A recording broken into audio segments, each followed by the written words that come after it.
welcome everyone to TJ and the Grumpy Old Man. I'm your host, TJ, and with me here, as always, is the Grumpy Old Man. They say there's no shame in his game because he is always the same. That's me. For those of you who are new to the show, welcome. This is a twice-a-week sports podcast where we talk everything sports. We talk NFL, NBA, MLB, NHL, college athletics, European football, anything and everything sports. We go live every Thursday, 9 p.m. Eastern Standard Time, and every Sunday, 8 p.m. Eastern Standard Time. So if you're new to the show, we invite you to stick around a while.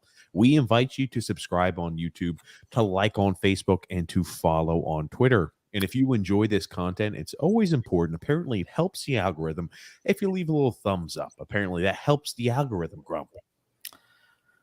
I'm glad it helps the algorithm. I just want, are those times really accurate when the show starts? Yes, those times are somewhat accurate. Okay. They're somewhat accurate. They're within about a 15, 20-minute time frame of accuracy. Okay, but we're never early. No, you don't ever have to worry about us being on early. Maybe on time, that might shock you every once in a while, but never have to worry about us being on early. True. Well, today we have a lot to talk about. Obviously, the MLB trade deadline continues to tick closer and closer. Some names off the board, a lot of big names still available. Also today, we're going to be talking, Grumpy Old Man, about a little NFL action. We're going to be talking about preseason right around the corner. The Tampa Bay Buccaneers sign a big name free agent, Julio Jones. How much does he have left in the tank? We're also going to be talking about Mike Trout, who's been diagnosed there with a back injury, a pretty severe back injury. We're going to talk about what type of impact that's going to have on his career, possibly. Again, athletic trainer said this is a rare back condition that he's going to have to battle for the remainder of his career. We've seen back injuries take down players who were generational talents and really good baseball players. You wonder what type of effect this is going to have on Mike Trout. We also are going to have a guess what happens next segment. Where we go ahead and we give you a clip. We give you a freeze frame of a clip. We go ahead and have you guess what happens next. And, of course, today we're going to have a fan favorite segment, Fan Fights, to show as well, Grumpy. And we're going to talk about DK Metcalf signing a huge contract with the Seattle Seahawks, Grumpy. So we have an action-packed show today. I'm excited. Let's get started. Well, let's talk about DK Metcalf, right? I think we started off last week's podcast. We talked about Kyler Murray, the huge contract he got. Let's talk a little bit about DK Metcalf. Big contract in the terms of, at least in the term of money he'll be receiving. 3-year contract, $72 million extension. $58.2 million of that is guaranteed money, Grump.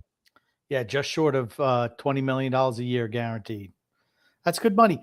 Interesting. It's only a 3-year deal.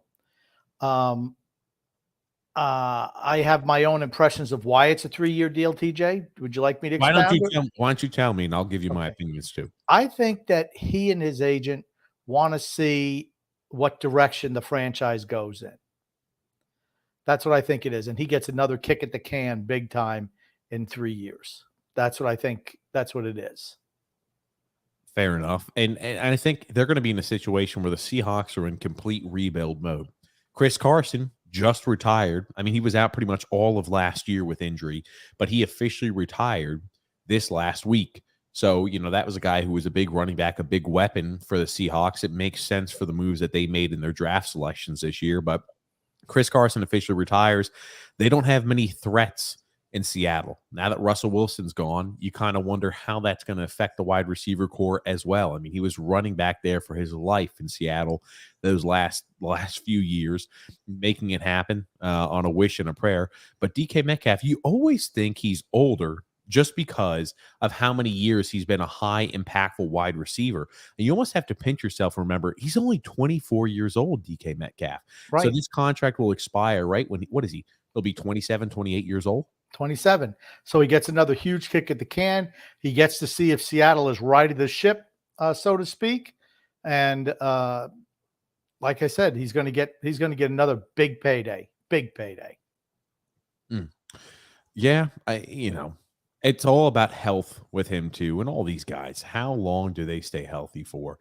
And, this is a guy who's he's a physical specimen, Grump. He is. Here's the thing. He won't be a unrestricted free agent until 28 because he still had 1 year left on that rookie contract. And then he's got 3 years. So he's not going to be an unrestricted free agent until 2026. He'll be 28, 29 years old. 28. He'll be 28 years old when he's an unrestricted free agent. Yeah.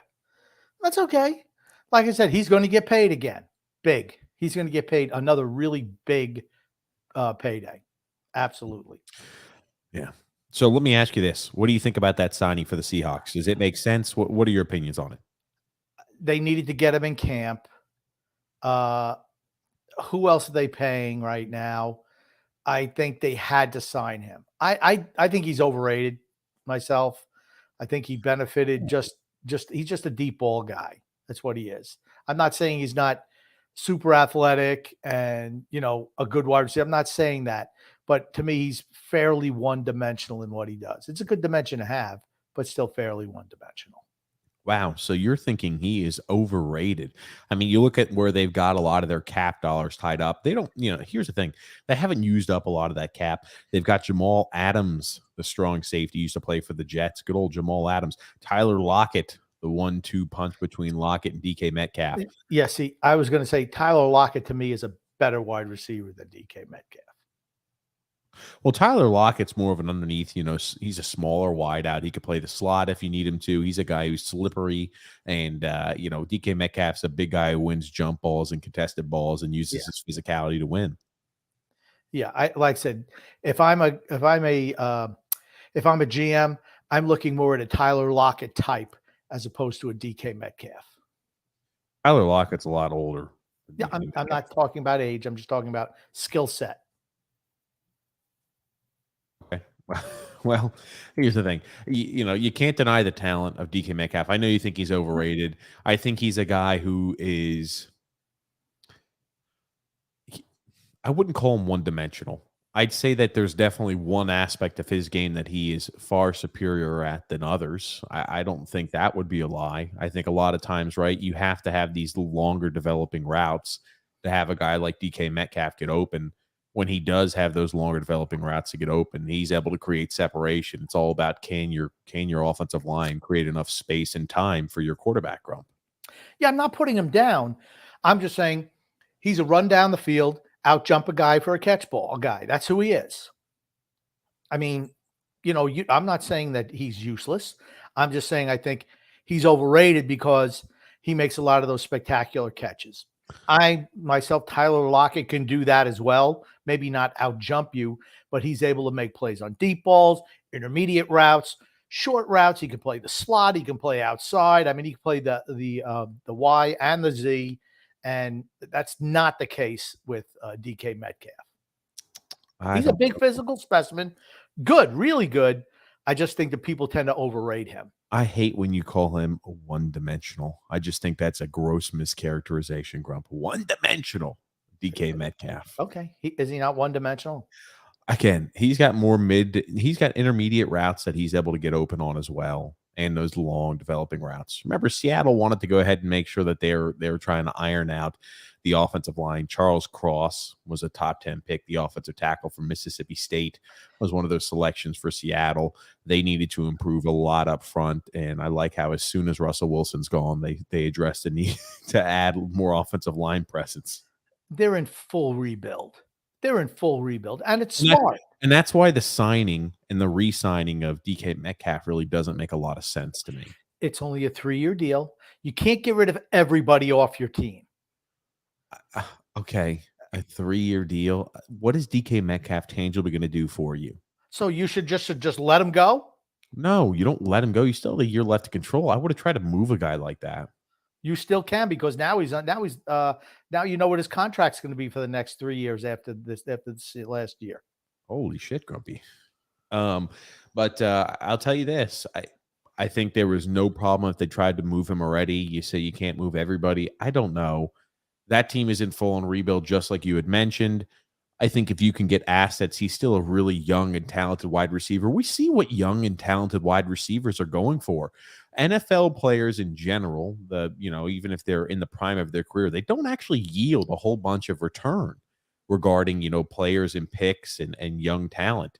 But we've been seeing these younger wide receivers that have been on the move, that have left via unrestricted free agency and they've been traded. They're getting larger and larger hauls back in return.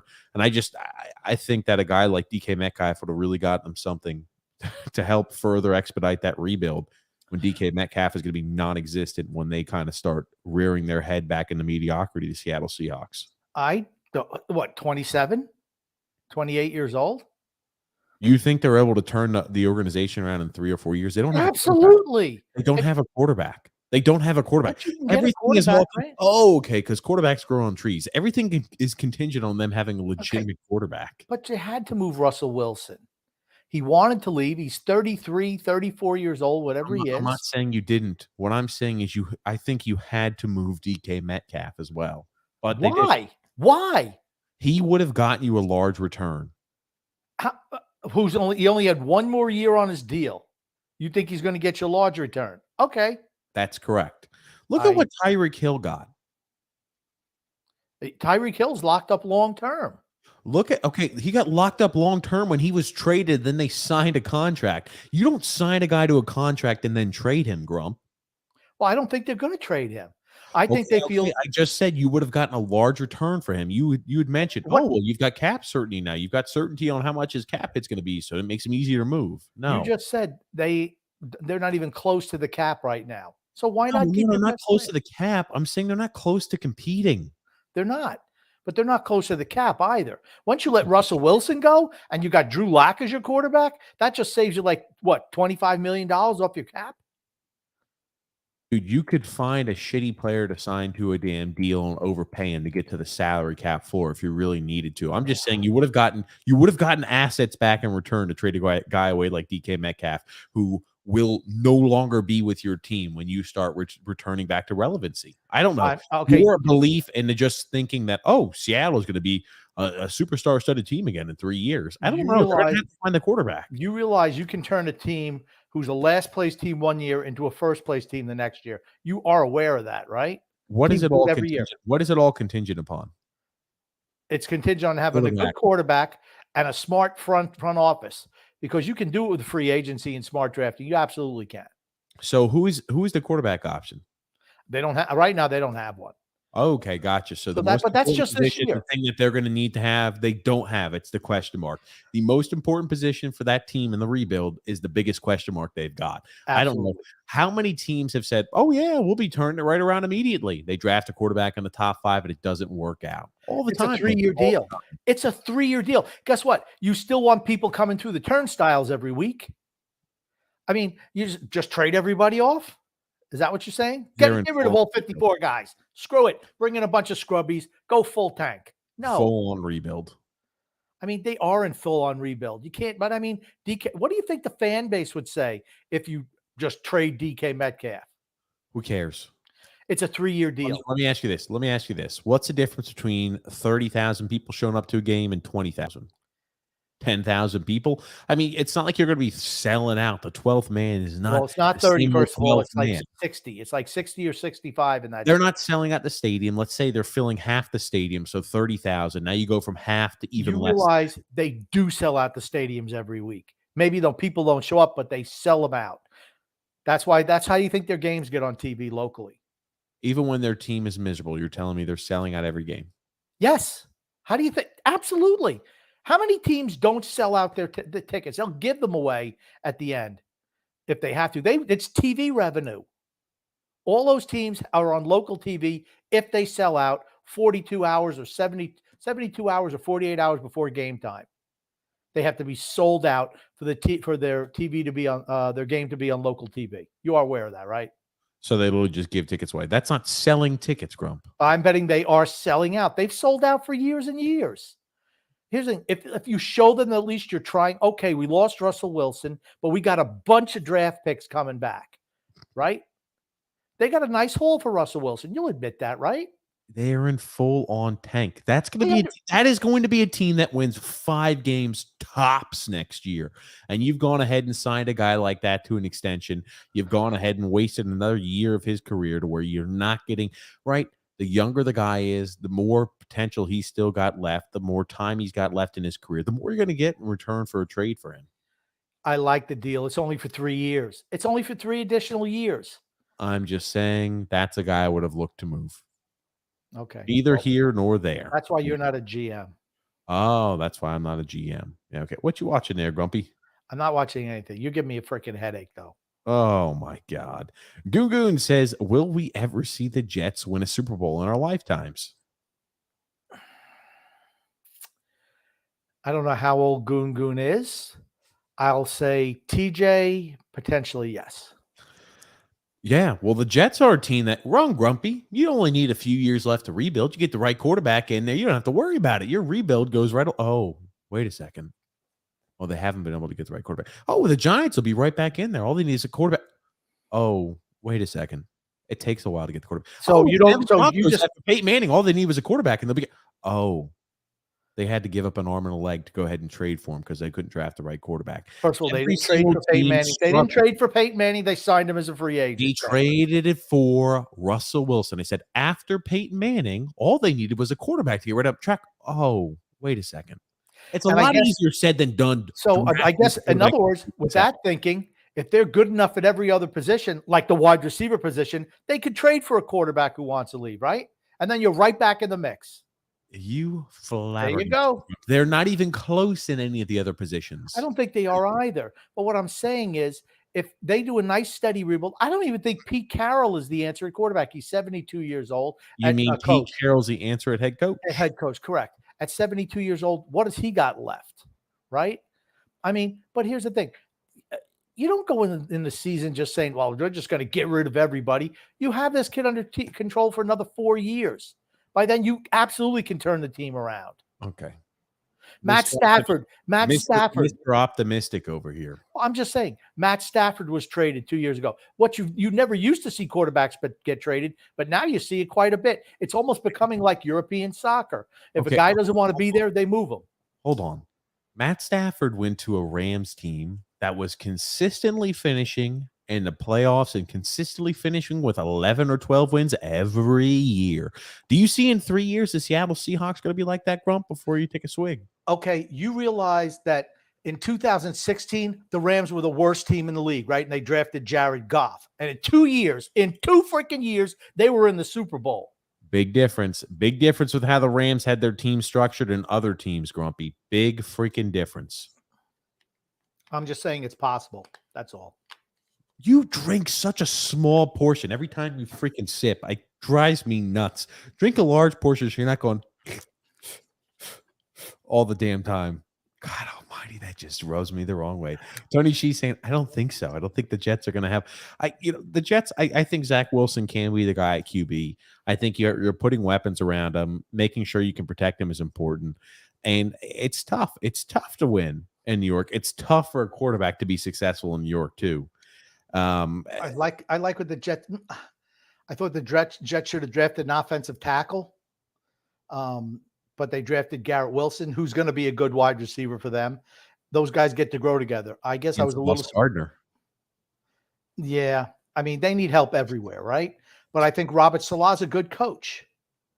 I think he's a good coach. That said, I was a little surprised they signed Braxton Berrios to a big extension like that when you have Elijah Moore who can play the slot. I just was a little bit confused on that. How long was the contract for? I think 2 or 3 years. But what I'm saying is that they already had contract was too much for him. 2 years, $6 million. $6 million per. That's too big of a contract for him. I'm just saying that Elijah Moore should be playing in that slot position. I think he's more talented than Braxton Berrios. He's cuttable after next year.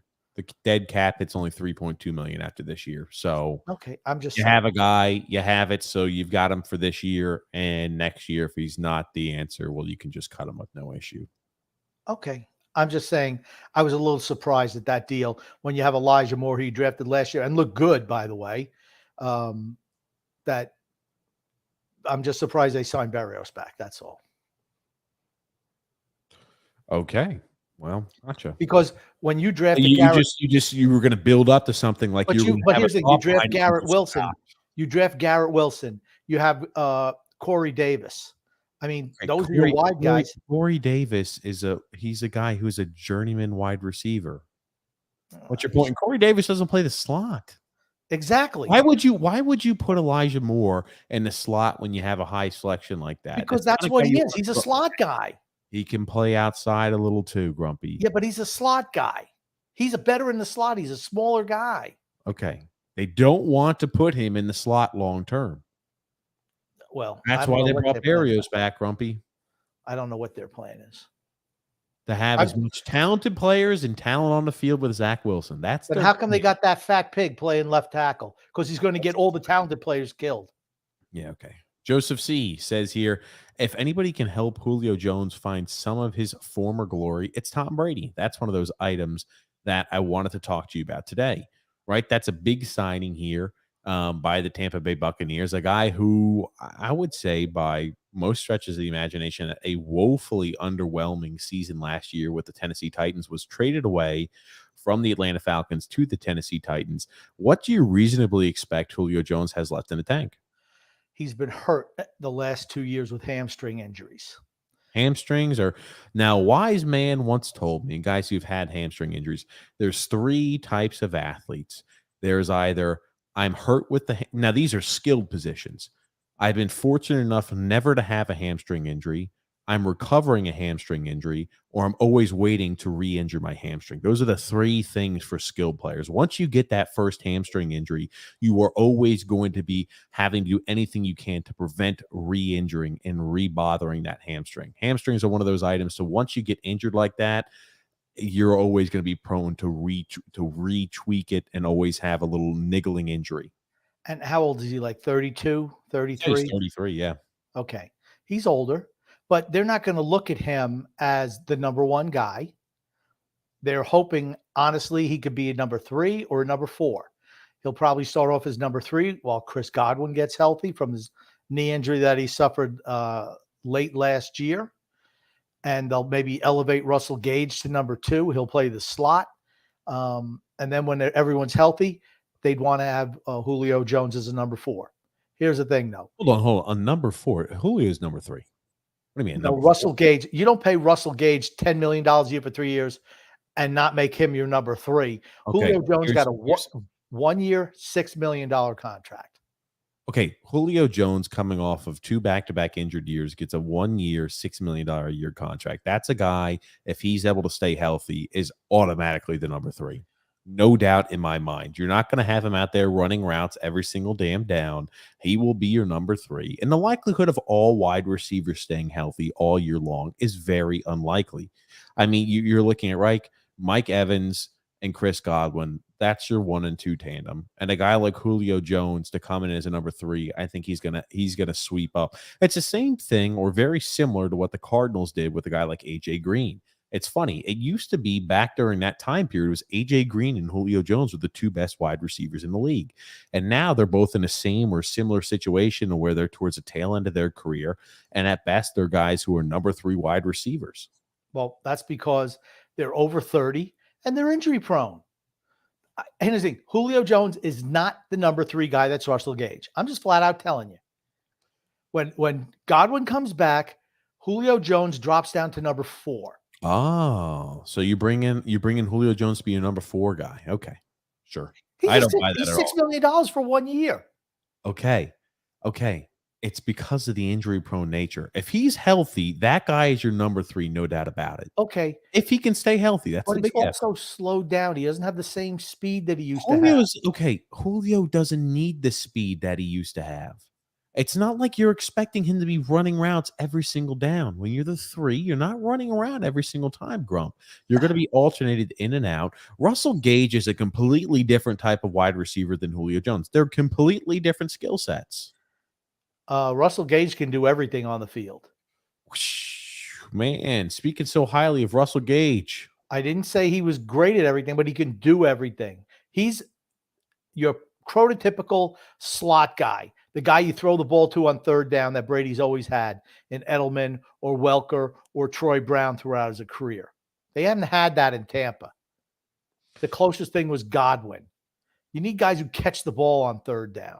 Okay, Russell Gage is a guy who averages 750 yards receiving every single year. That's a guy who was a 3 wide receiver. Remember, he was a number 2 wide receiver last year in that miserable Atlanta team and couldn't catch any traction. You think he's going to go to a better wide receiver core and still stay at 3 when he was really number 3 at Atlanta? No freaking way.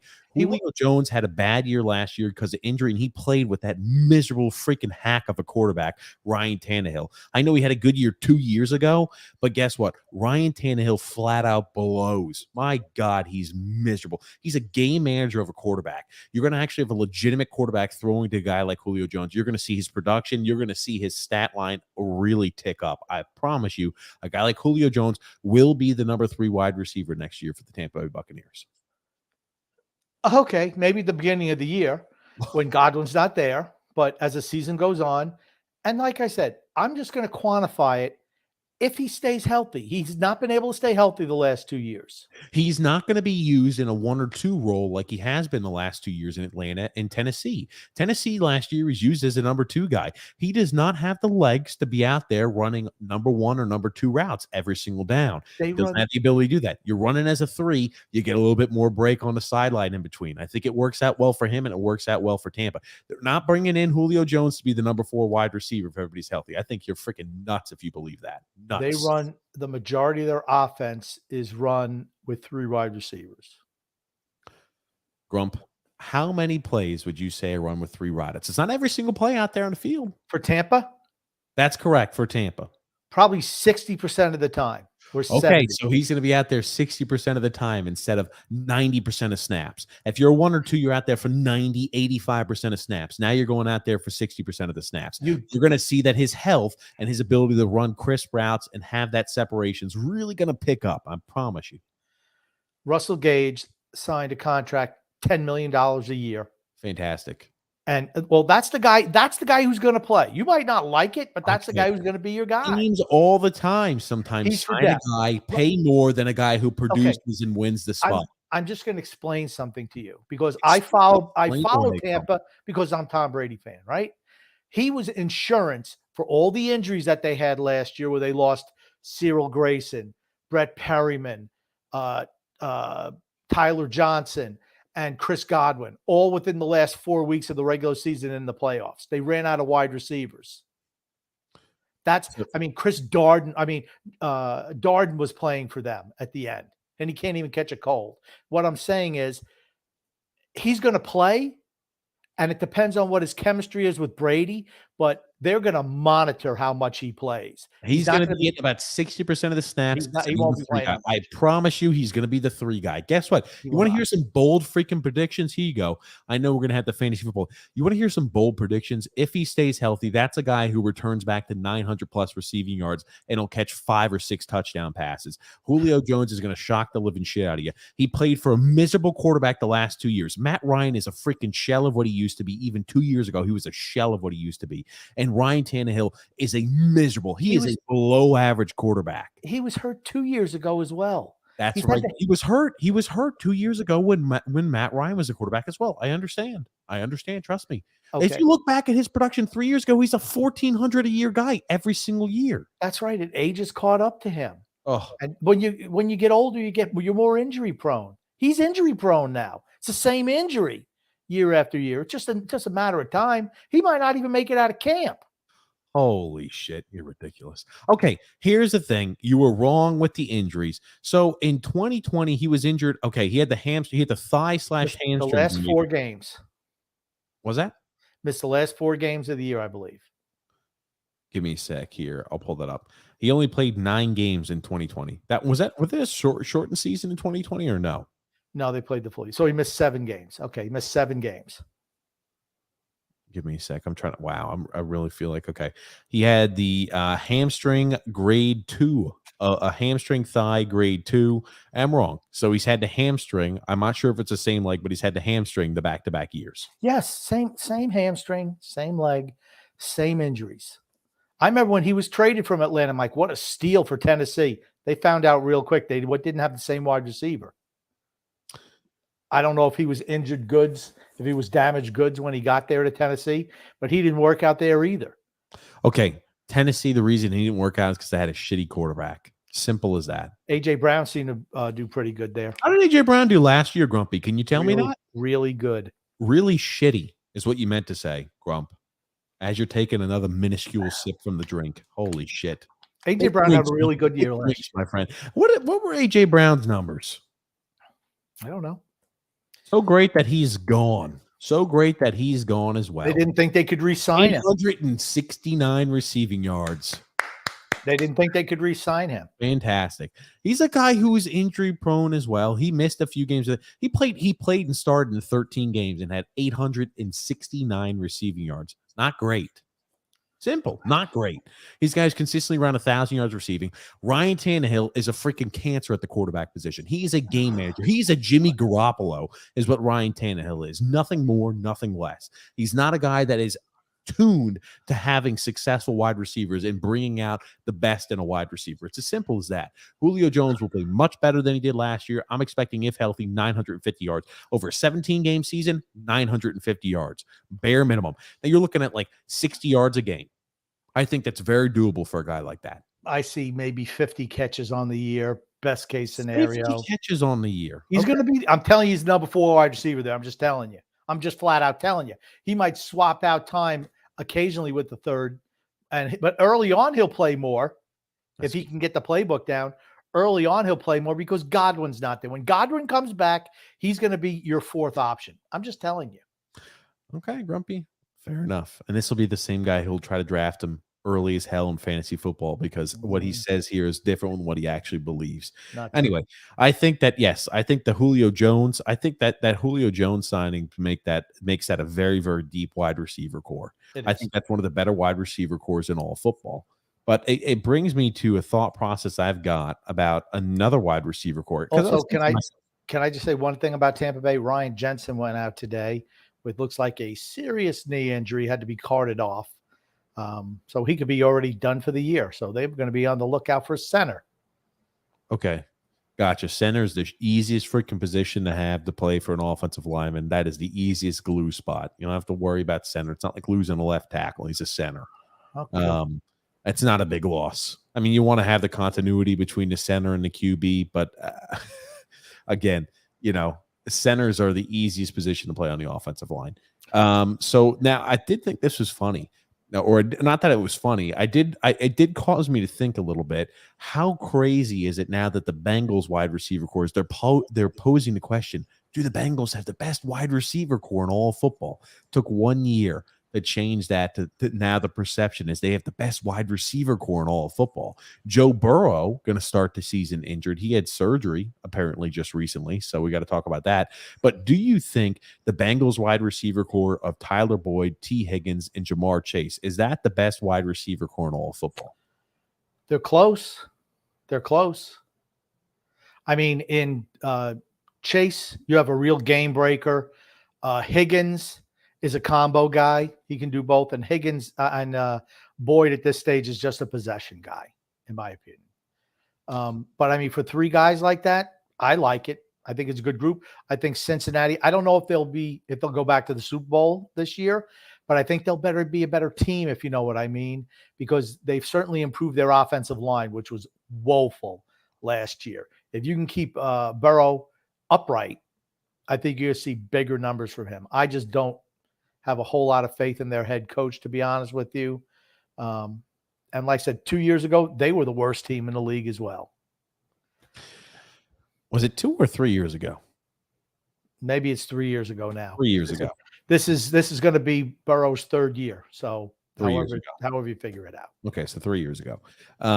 You're right. Tyler Boyd's a guy who's more of a possession-based wide receiver. I don't think much of T. Higgins. I don't. He drops a lot of passes. Not a guy necessarily I'm infatuated with.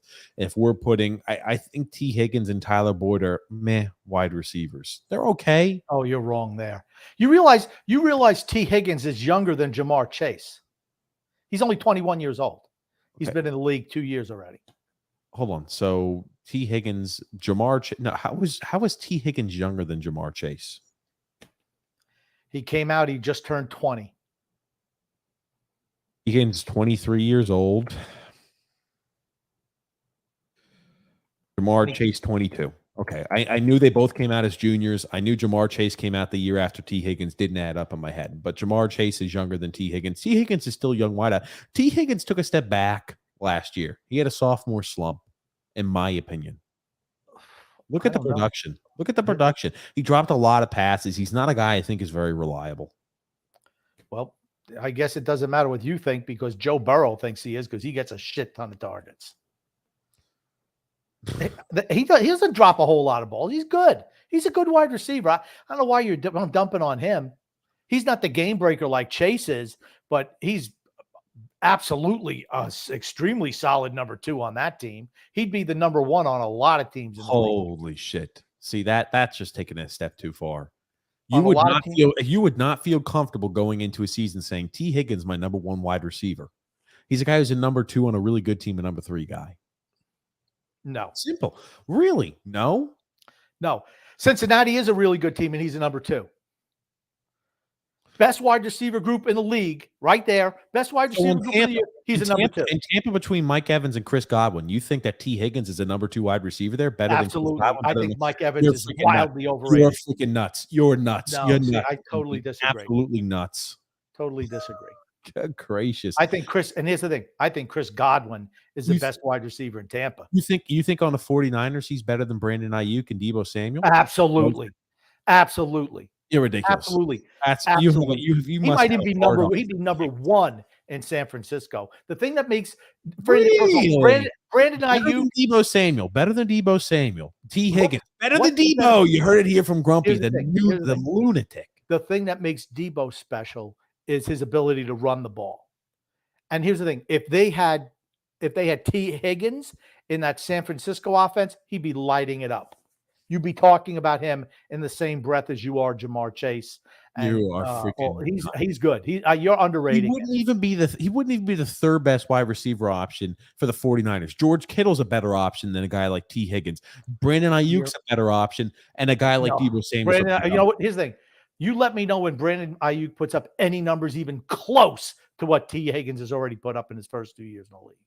They're both in the same draft class, Brandon Ayuk and T. Higgins. You know that. Yeah, right? And T. Higgins is a better player. I don't even think that's not even that. Can't even mention that. How you mention them in the same breath is beyond my comprehension. Brandon Ayuk's played with a shitty quarterback his entire and now it's the quarterback's fault. Okay. Your quarterback distributes the ball. You had captain game manager Jimmy Garoppolo. If you had a guy like Joe Burrow playing there in San Francisco, T. Higgins, if you flipped quarterbacks there and gave the Bengals Jimmy Garoppolo, T. Higgins wouldn't even scratch 800 receiving yards a year. Brandon Ayuk playing with a guy like Joe Burrow would have over 1,000 receiving yards every freaking year. He's the king of yak. He's the king of slicing and dicing defenses in the open field. Okay. I'm just going to, like I said, we'll just agree to disagree on that because as far as I'm concerned, T. Higgins is it's not even, Brandon Ayuk doesn't even compare to him. Sorry. Jesus Christ. You really love T. Higgins, man. He had almost 1,100 yards last year, 6 touchdowns, 74 catches. I'll one-up you here too. He wouldn't even be a number 2 wide receiver in Seattle. Tyler Lockett and DK Metcalf are both better wide receivers than T. Higgins. This guy on a really good team is a number 3 wideout. On an okay team, he's a number 2 guy. He's not that good of a wideout. What were Brandon Ayuk's numbers? Let's see what their numbers are this year. Let's go to the quarterback argument that you're having. What if their numbers are going to go way down because they don't have a quarterback, right? Who? Lockett and Metcalf. I don't expect them to post numbers like they did 2 years ago. Last year's numbers were not good for either of those 2 wide receivers because Russell Wilson didn't have a good year and they were scrambling around all the time. Russell Wilson, was he hurt 2 years ago? No. He was healthy 2 years ago. Okay, last year, did he throw his hand and he broke his finger or something like that with a throw and a follow-through? Yeah. Was it last year I'm thinking of? He missed a little bit of time. Here it is, T. Higgins, 2 years in the league. And as a matter of fact, he missed 3 games last year and still had 1,100 yards. Okay, being available is important, Grumpy. But he missed 3 games. But he averaged so far his first 2 years 70 catches and 1,000 yards and 6 touchdowns. That's pretty damn good. I'm sorry, and you're just dismissing like he's a third wide receiver. It's 999 yards. Get it right, Grumpy. It's 19. Don't round it up. Oh my It's God. It is. If you round it up, it's 99 and a half yards. he's got a 1,000-yard receiver. He gets 110 targets. He's good. You're He gets underrated. 110 targets. Okay, let's move on. So what was the point of bringing You this wanted to up? move on, then tried to bring it back up again, then got squashed, and you said, let's move on again. Move it on. The reason I was bringing this up because I wanted to ask you if you thought they had the best receiver core in all of football. I don't think so, but now I know where you stand. That T. Higgins is a freaking he's Jesus Christ incarnate out there on the field. It's not what I said, but You think he would be a number 2 wide receiver in Tampa Bay over Mike Evans and a guy like Chris Godwin? He would be a number 2 there. You think in Seattle he would be a number 2 wide receiver? You think on so many of these really, really good teams where the wide receiver cores are really stout, he would be a number 2 wide receiver? I just don't see it. I think he's a rock solid number 2. And on some number 3 on good teams. Some of the bad teams in the league, he's a bona fide number 1. Almighty, that's pathetic. I think he's a top 20 wide receiver in the league. I do. Tony Cheese says, "Hey TJ, I sent you a quick link for the clips I could produce for the show. If that's something you guys, yes, Tony Cheese, I saw the tweet. I'll be looking at. We definitely were serious about that, Tony Cheese. So I will be messaging you back. I will, Tony Cheese. Do not fret." Frank K said, "Lou just signed the New York Devils mascot to a 5-year, $50 million deal." I heard he wanted to go to 60, but the mascot said, "No, I have enough money already." Sorry. Drew L said, "Hello, guys. I'll be available probably for the next hour or so. I've already been to New Orleans in the past day, and let me tell you, driving on these roads are flat tires waiting to happen. Oof, not good to see." Frank saying, "Hello, ladies and gents and ladies. Hello, TJ and Grumpster." Nick D says, "TJ, Grumpy, how are you doing today? I just joined. I think you're talking about the Seahawks." You were earlier. That's right. Is rock and roll here to stay? Says Goon Goon. I don't know. I mean, how many rock and roll bands are left? Couldn't tell you. I don't listen to music. Nick D said, "TJ, one of the reasons why Seattle sells out is because it's a lot of Canadian fans go there as well to watch the NFL game." They do. They sell out all the time. You know you're in trouble. That's how you know you're in trouble as a franchise where it's like, oh yeah, my one of the God, things. so ridiculous. Oh my God. Grumpy says, Apex Legends says, "TJ, put a shirt on, you slob." I blame Grumpy Old Man for not teaching TJ proper white beater etiquette. I tell him all the time. It's a cutoff t-shirt. It's not. It is. It's a gym shirt. You know what they used to be called? Guinea tees. That's what they used to be called. And wife beaters. That's what they were called. Got a comment here from Nick D. Said, "Sorry guys, I thought you were talking about Russell Wilson." Ignore my comments. No, we talking about he's playing right tackle. Grumpy old man. Frank said about Mekhi Becton. Joseph C says, "That's good. At least Wilson will be able to see everybody running right by him." Joseph C said, "It's all about Zach Wilson and his progression this year. I don't expect the Jets to win more than 6 games this year with the hardest schedule in the NFL." I don't think they have the hardest schedule in the NFL. You must be expecting a lot from the Dolphins and the Bills this year, and the Patriots. I don't think the Patriots are that good, but usually they split with Miami, and I think they'll split with the Patriots this year as well. Joseph also said, "On that note, why did the Jets get the hardest schedule when they were one of the worst teams in the NFL? It seems unfair." Let's pull up their schedule real quick, Grumpy. Yeah, I don't think they have the toughest schedule. Remember, you have, I believe how it is, divisions play divisions once every however many years they roll through a division in the NFC. And then they play like this, the team at the same spot in the record for them throughout the league. Okay, you don't have to worry about continuing to try to struggle through that. We've got here the Jets schedule pulled up. They play the Ravens week one. They're playing the AFC North this year. Yes, they play. Yeah, that's a tough division. The Ravens, right? You expect them to take a step forward. With a running back with both Dobbins and Gus Edwards healthy, you expect them to be better this year than last year, right? Yes, I don't know if they're going to be ready to play week 1, but I would expect them to be better. But they are having a lot of, they don't have a wide receiver. It's just, how is it going to be with Hollywood Brown gone? I think there are some moving parts in Baltimore as well. I don't think they're going to rely too heavily upon the passing game. I really think that them being down to the third string running back like week 1 was a huge hindrance for them. It's all about how healthy do they stay. Kyle Hamilton there. I think you're going to see that mean Ravens defense has returned back to its dominance. You're going to see that really taking a step forward. I do think you're right, though. The question marks on the wide receivers there will be present. Rashad Bateman, can he be a number 1? Probably not. Then they play the Browns. Well, here's the thing. I think you might get lucky and find the Browns when they still have Deshaun Watson on suspension. So you may be lucky there, and you're Jacoby playing Brissett. the Browns team. Jacoby Brissett will be the starter for the Browns. The Bengals, will Joe Burrow be healthy by that point, by week 3? Yeah, they expect him to be ready for the regular season. What type of surgery did he have again? Appendectomy. Oh shit! You're not out that long with that. Never mind, he's fine. I couldn't remember. I don't know why I thought it was a more serious surgery. Couldn't tell you. Okay, got you. Had a little appendectomy surgery. Grumpy taking his little sips. Jesus. They play the Pittsburgh Steelers. Now, that Steelers squad with a good Kenny Pickett at the helm. That's an interesting game to watch. Mitch Trubisky's going to be the starter. No, he's not. Absolutely, he is to begin the year. You'll see. By week 4, you still think Trubisky's going to be a starter? Yes. Okay. I don't think so. I think Pickett walks in. I think he may be a starter earlier on than most anticipate. Well, I don't expect Pittsburgh to be very good this year. Okay. They don't have a quarterback. Ben Roethlisberger was miserable towards the tail end, and they still squeezed together 9 wins. Mike Tomlin's a hell of a coach. He is a hell of a coach.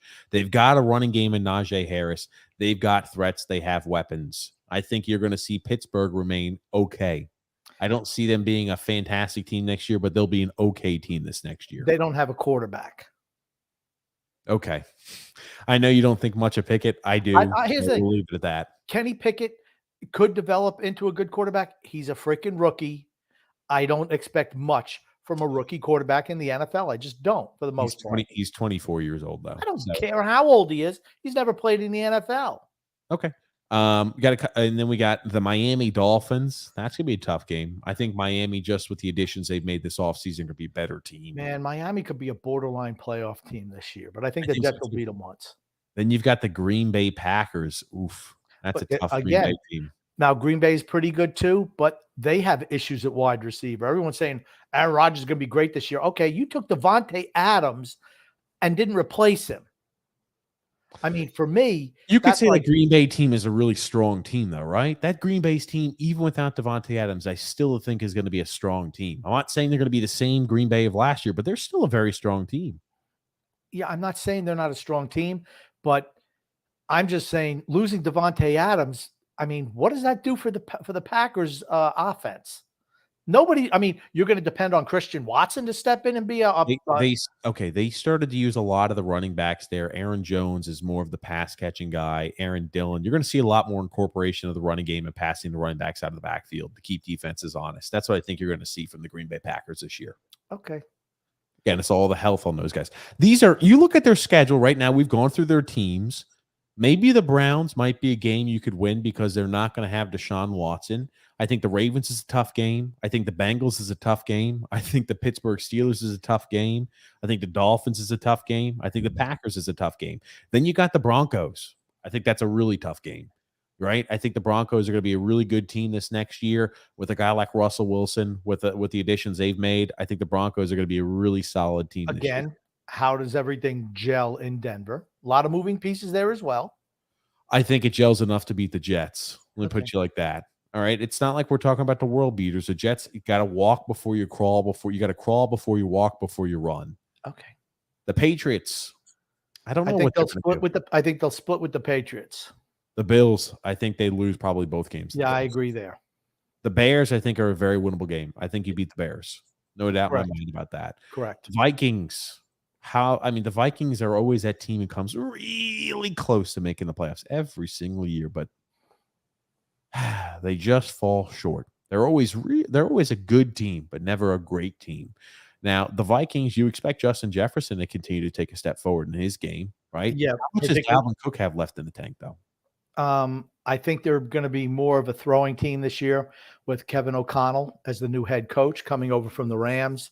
So maybe you're going to see a little bit of limited, a little bit less of running Dalvin Cook between the tackles. And that should help Justin Jefferson without doubt. The Bills, that's That's gonna another be a loss. Then you've got the Lions and the Jags. Those should be back-to-back wins. And then the Seahawks.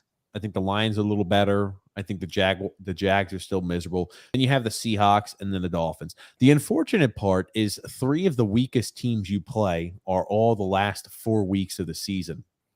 You know, it's easy for the win to be taken out of the sails. And if you're at a spot to where, we've got 2 wins and we're at week 14 or week 15, well, sometimes it's hard to have that enthusiasm to it when you're getting battered week after week because your schedule is really tough. Well, but the Jets do have a tough schedule. We'll agree with that. Well, they're playing the NFC and AFC North in, both of them, as well as their own teams. And then they play the last place teams in all the divisions. So for me, I think a tough schedule, would you not say? Yeah, I think 6 or 7 wins, but just because of the Jets. If they were good teams who were playing that schedule, I think it's very easy for them. Oh, this is not an easy schedule, Grump. This is not an easy schedule. Okay, against a good team. Let's say the Buffalo Bills. Let's say the Buffalo Bills are playing this schedule. They beat the Ravens. They beat the Browns. They beat the Jets. Okay, hold on. You think it's just a given they beat the Ravens? Yes. Okay, not a lot of respect for the Ravens. No. The Ravens are going to be a playoff caliber team this year. The Browns are going to be a playoff caliber team this year. No, they won't. Deshaun Watson. No, they won't. Okay. With Deshaun Watson, they're not a playoff caliber team. Gotcha. Now we've got that on the record. Here's the thing. Memory bank. They weren't even a playoff caliber team, really, for the most part, with Baker Mayfield, who was a huge upgraded quarterback over Mayfield absolutely blows. Okay. The Bengals, right? That's a good squad. The Bengals. Did the Bengals take a step back from last year? And let me just add one other caveat. They're not going to be as good as the playoff push, but they're a much better offensive rounded team than were last year. They have protection around Burrow this year. The one caveat is injuries for all these teams. Yes, obviously. Yeah. I think the Bengals are a tough team. I think the Steelers, right? I think the Bills beat the Steelers no matter what. I think the Bills probably split with the Dolphins. The Bills will beat the Dolphins both times. Oh, okay. I think, right, when you look at the Packers, you're sleeping on the Packers are consistently a 10-plus win team every freaking year. Every freaking year. I'm just You're over here just saying, okay, no worries. The Bills would cruise right past the Packers. Okay. I think that the Packers are going to struggle offensively this year without Devontae Adams. Look at when Devontae Adams was missing games, they didn't perform well. Okay. I mean, I'm just saying he's a huge part of that offense. Huge. Okay. They have threats. They still have Aaron Rodgers. They still got the MVP. So you know what? They're going to be better off than you think they will be. Let me put you like that. I think they're going to win their division. Okay. You look at the Broncos. That's a team that really took a step forward. That's a dangerous team. That's all I'm going to say. The Broncos are dangerous. Okay, could be. I'm going to let you know now because I'm not a Billy French. I'm not a Philly fence rider like Grumpy. The Broncos are a dangerous team. Okay. How do you like that one? Okay. The Patriots are a team that finds a way to win. Okay. You realize Jones is taking a real big step forward this year. Can I just tell you something? The last 2 times the Bills played the Patriots, they didn't punt. They didn't even punt. The Patriots couldn't even force the Bills to punt the last 2 games they played them, including a playoff game. Mac Jones is not a rookie anymore. The Bills are going to let me tell you something. The Bills are going to steamroll the Patriots. Absolutely steamroll them twice. I just can't wait if the freaking Patriots once. I'm just gonna have a shit-eating grin on my face from ear to freaking ear because I'll remember this conversation. Steamroll. The Bears are an easy win team for a team like the Bills. The Vikings win and they sometimes punch above their belt. They lose to really shitty teams, but sometimes beat teams way above their belt. It's punch above their weight, not belt. Punch above their weight. Whatever you want to call it, Grumpy. The Vikings are a team that's very solid, consistently 9+ wins every single season. While they're playing the Bills, you're not going to play the Bills as the Bills. The Lions are an easy win. Jags, easy win. Seahawks, easy win. I think the Dolphins, they would split. I don't know. This is a tough schedule. You don't think it is? I think it's a very tough schedule. If the Bills are playing that identical schedule, I think they're 15-2. Holy shit, you're ridiculous. Okay. 15-2. If the Bills are playing that schedule, I'm giving them 13-4. I'll give them 15-2. Okay. Man, oh, man. I think the Bills are going to probably win 13 games this year, even with their schedule. Bills are good. see that schedule. Here's the thing. I know you rate the Bills very highly. I think the Bills take a step back this year. Okay, I don't. I think they're ready taking the next step. You think Josh Allen's going to replicate what he did last year? I don't. Yeah, I do. Okay. I think he's going to just dominate this year. Just dominate. The guy uses his feet and runs on his feet too much. That always scares me. I think he's going to dominate. I think he's great. The Rams week 1. Rams are a tough team. I don't think they come out and crush the Rams. I think they come out and crush the Rams in week 1. Absolutely. Oh, where's that game? Is it in Los Angeles or Buffalo? Give me a sec. That's in Los Angeles. So they'll beat the Rams. I don't think they'll crush them. It was in Buffalo, they crushed them. Oh, okay, sure. And they got the Titans. I think that's one where the Bills walk over the Titans. They've got the Dolphins. That's a week win. 3. Okay. That's a win. They've got the Ravens week 4. That's a win. They've got the Steelers. That's a win. They've got the Chiefs. That one will be close. They killed them in the regular season, and the coach beat them in the postseason. Matter of fact, I'm picking the Bills over the Chiefs. You got you've got a hard on for Josh Allen. It's crazy. I think it's they're going to beat the Packers. They won't kill them, but they'll beat them. Okay, gotcha. Give me a sec. I'm going to show you the screen too, so you're able to see it. They've got the Jets. Win. The Vikings. Win. The Browns in November. Win. That's a loss. The Browns will beat the Bills in November.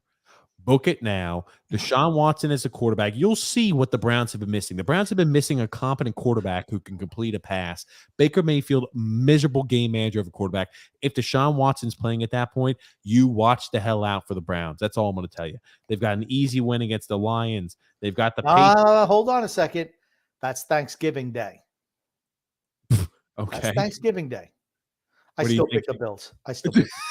Were you going to give extra bonus points for the Lions because it's Thanksgiving Day? They usually play their best days. Do I need to see the Lions just shit down their leg? They usually play their best game of the year on Thanksgiving because all that turkey afterwards, right, Grumpy? Yeah. You got the Patriots.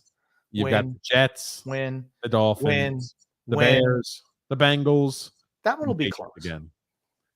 I think they play Tampa. I know they play Tampa sometime this year. They don't play Tampa. I thought they absolutely played Tampa this year. I can just tell you, we just look at that schedule. They don't play Tampa.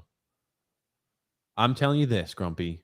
I would be shocked. What's the last game? What's the last game of the year? The Bills, Grumpy. The Bills and the Bengals, last 2 games of the season. They don't play the Buccaneers. Go back to the drawing board. But I think 13-4 reasonably is what I'm expecting from the Bills. And that wins division, right? Probably top seed in the AFC. Yeah, I think so. Yeah, they're going to lose. They're going to lose some games. You don't win every one. But here's the thing. I bet they're going to be favorites in every game.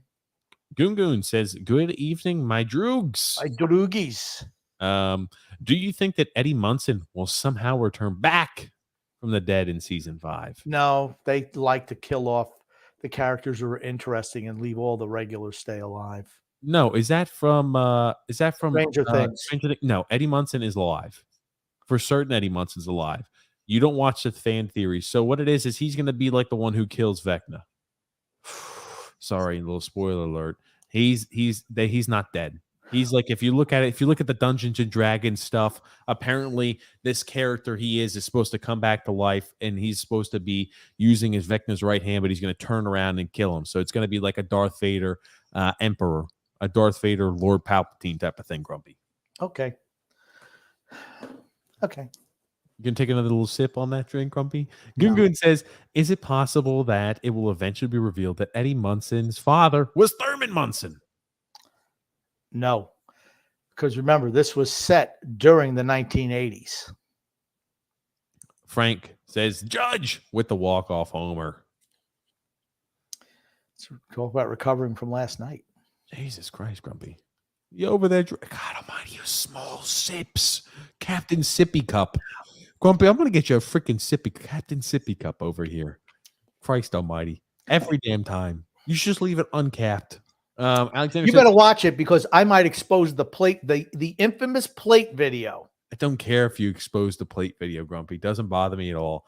Alexander says, hey, TJ Grump, how are you? I don't know if Julio will ever come back from the injury. He's up there in age and he's injury prone. That's right. Alexander's right. TJ's wrong again. I'm not expecting Julio Jones to be putting up 6. You said 900 yards. That's correct. I'm not expecting to be putting up 1,400. Dude, Julio Jones is a guy year in and year out who's putting up 1,400 plus receiving yards every single season. I'm not expecting that. I'm expecting 950 yards if he plays a full 17 games. Again, as I mentioned, if he plays 17 games, that's like 60 yards a game. I think that's very doable for number 3. All I'm going to say is he's not going to average 60 yards a game. He might average 40, maybe 45 if he can stay healthy. Here's the thing. Don't even try to set his goals as high as T. Higgins. It's just not going to happen. T. Higgins, freaking garbage. Alexander says, that's true, TJ. They do run 3 wideout sets. And wideout sets, he says, I sent you a fan fight. We got a fan fight here too from Boston, Grumpy, from Fenway Park. Joseph C said, it would be nice to see DeGrom and Scherzer strike out Judge 15 times in the World Series. Good pitching always beats good hitting. I mean, I like the deal that the Yankees made to get Benintendi. He's a guy who puts the ball in play, which is totally different from most of their guys. You got LeMahieu who does that. The catcher Trevino does that, but most of them are all free swingers. I saw a game the other night. The Cubs, of all teams, were playing some other the San Diego Scrubolinis. I don't know who they were. And you got a guy who's the number 8 hitter in the lineup. You're talking about the San Diego Padres? It wasn't the Padres. It was somebody else.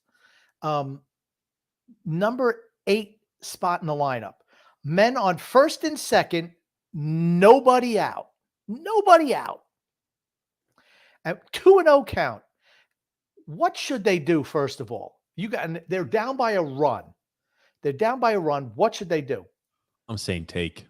Bunt. First of all, they should have bunted. 2-0 count right there. Probably take if you're not bunting. What does the guy do? He swings so hard, he falls down. I'm like, holy crap. Then he fouls one off, and then another monster string for a strikeout. They wound up losing the game because all they can do is just advance a runner. Then a fly ball ties the game. A base hit wins it. But and I watched that. I'm like, this guy's a number 8 hitter in the lineup, and he's swinging for the freaking fences. That's what's wrong with Major League Baseball right there in a nutshell. That one at bat told me what's wrong with Major League Baseball. Alexander says Julio Jones's best year was with Matt Ryan. Yeah, back when Julio Jones was like 25, 26 years old. Matt Ryan was in his young 30s, 31, 29 years old. That's right. Yeah, they were good. Matt Ryan now 34, 35. Oh, he's got to be older than that. 37. He's ancient, man. He's 37. Wow, I didn't realize it was that old. He's cashed. That's what I said. 2 years ago, he was still cash for the Falcons. Last year, he was cash for the Falcons. Now, where the hell is he playing now? He got traded to the Colts, right? I think he's going to be better with the Colts. Think about what the Colts did with Phillip Rivers towards the tail end of his career. Rivers? They tried it with Carson Wentz. His numbers were okay, but the production really wasn't there wins and loss-wise. And now this is the 3rd year in a row on a new veteran quarterback. You couldn't count on Wentz in the big moment. Phillip Rivers was totally done at the end. They went to the playoffs. Last year, they should have made the playoffs, but Wentz was terrible and crapped the bed at the end of the year, losing to Jacksonville. That stopped them from making the playoffs. But here's the thing. I think Matt Ryan can lead them. And then the AFC is just stacked. I cannot wait to watch the AFC next year. I cannot wait. That conference is loaded. Yeah. Even the Dolphins. If Noodles, if they can scheme it up where he can get the ball a hill and Waddle on the run, watch out for the Dolphins too. Alexander says, TJ, center is not the easiest position to play. They also help with protection as well. On the offensive line, center is the easiest position. Center takes less talent, the least amount of talent. Alexander play center. What, Grump? Alexander is questioning your offensive line knowledge. Yeah, center. You always have the easiest job. Center, you're not going to ever be one-on-one. Usually with the D tackle, you're always running slide side.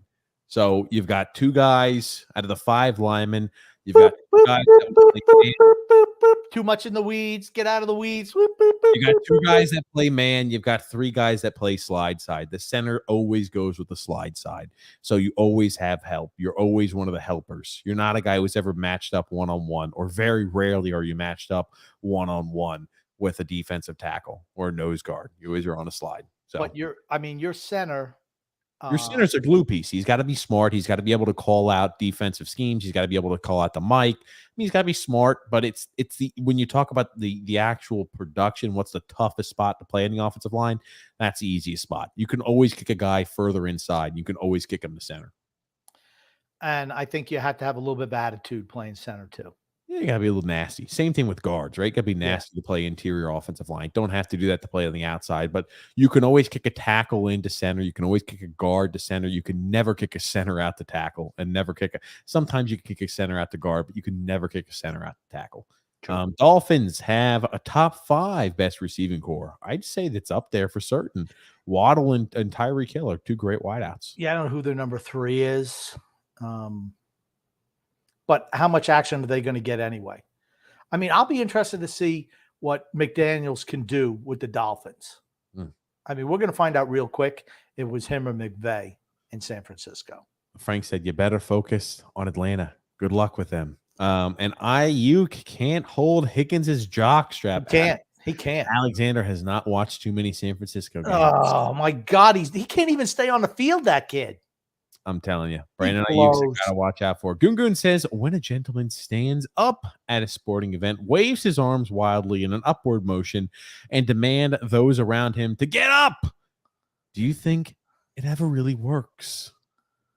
Sometimes in the game, it just depends on what's going on. He rallies the fan base. He's able to rally a whole bunch of support. Maybe on third down when they've got a big stop needed to stop an opposing team from marching down and putting themselves in the field goal range at the end of the second quarter or at the end of the game. Sure. I think it depends on the player. No. When a gentleman stands up at a sporting event, no, they're talking about a fan. Oh, okay. I think he's talking about a fan. It just depends more on the situation, I think. Players, they don't even see the players on the field. You kidding me? They usually just look to when it says, makes a noise. Wow, when they do the little noise meter and like, stand up, get crazy. What do they do in Carolina, Grumpy? Make some noise. I know they have a few of those little ones. I don't know what they do. Joseph I never paid attention to the fans when I worked there. Joseph C said, I'm not worried about Atlanta anymore. You guys should worry about Houston. Houston Oilers. Houston. I think he's talking about the Houston Astros. Oh, gotcha. Not worried about the Atlanta Braves anymore. Let me tell you something. Watch out. Uh-oh. There you go. Brandon Ayuk's not better than T. Higgins. I noticed I asked TJ what were Brandon Ayuk's stats when I said how he compared with Higgins. He had 800 receiving yards last year with Jimmy Garoppolo at quarterback. And what did he have the year before? 760 something. So he's had 1,500 and the other guy's got 2,000. Look at the quarterback difference. One plays with Joe Burrow as the quarterback. Joe Burrow was hurt. Joe Burrow was hurt the year before. Joe Burrow was hurt. He missed the last 7 years. He was a rookie. First of all, he was a rookie and he missed the last 7 games of the year. So that doesn't even count. You could just throw that one out. Hold on. Let's take a little look at that. Let's take a little look-see at that one, Grump. Give me a second. Joe Burrow played 10 games his rookie year. Okay. He had a knee injury against Washington, missed the last 7 or last 6, whatever it was. Okay, so he played 10 games. He was still there as a QB. 10 games of Joe Burrow is better than 7 games of Jimmy Garoppolo. A rookie. T. Higgins is good. Joe Burrow threw over 4,500 passing yards. Jimmy Garoppolo doesn't throw for 4,500 passing yards in his dreams. The only reason why he's got those because Jimmy Garoppolo only throws 5-yard passes, so he just catches it on the run. Like I said, let's see what it is this year with Trey Lance. I'm going to bet his numbers aren't as good with Trey Lance. Really? You think he's going to take a step? You think Trey Lance is a worse quarterback than Jimmy Garoppolo? Wow. If that doesn't tell you how bad of a selection the 49ers made, I don't know what will. I just think he's a run guy. If guy's not open, he's running. I think he's going to hurt the stats of all the other players. John M. says, good evening, guys. I'm not commenting much, but I've been watching this in the Honest podcast. Great shows. Keep it up as always. Grump, TJ is starting to hold his own. Well, I got to keep him in the loop. I don't want to get, you got to keep him close. Not too close, but close enough. Frank says Atlanta is a nasty team. Yeah, we don't beat the Astros, but let's see in the playoffs what happens. Benintendi was a huge ad. True. Alexander says, TJ, thinking if the wide receiver has one bad year, he sucks. I don't know which wideout we're talking about there, but Fair enough. Gugun says, Grumpy, when TJ was a child, name at least one thing he did that made you proud of him. Can I get back to you on that? I got to get It's gonna take a while. I'll have to. Hey, he's gonna have to do some homework on that one. He'll get back next. He'll get back next month to you on that one. He said. Frank said a semi-low blow question. I love it. Joseph C said the Astros are gonna add pieces too. It should be interesting who has the best deadline.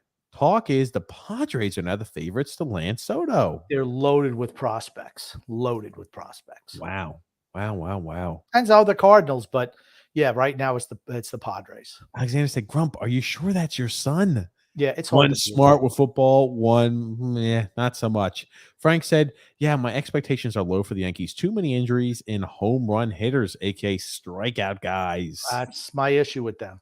Alexander says, Russell Wilson missed time in 2021 with the broken finger. I thought he did, but I wasn't sure. Yeah. And Frank said, yeah, Joe, I heard that the Padres getting Soto. They're going to be stacked. Yeah, they're stacked with prospects. Andrew L. said, Adidas is not renewing the jersey contract with the NHL at the end of the 2023-2024 season. I did see that too.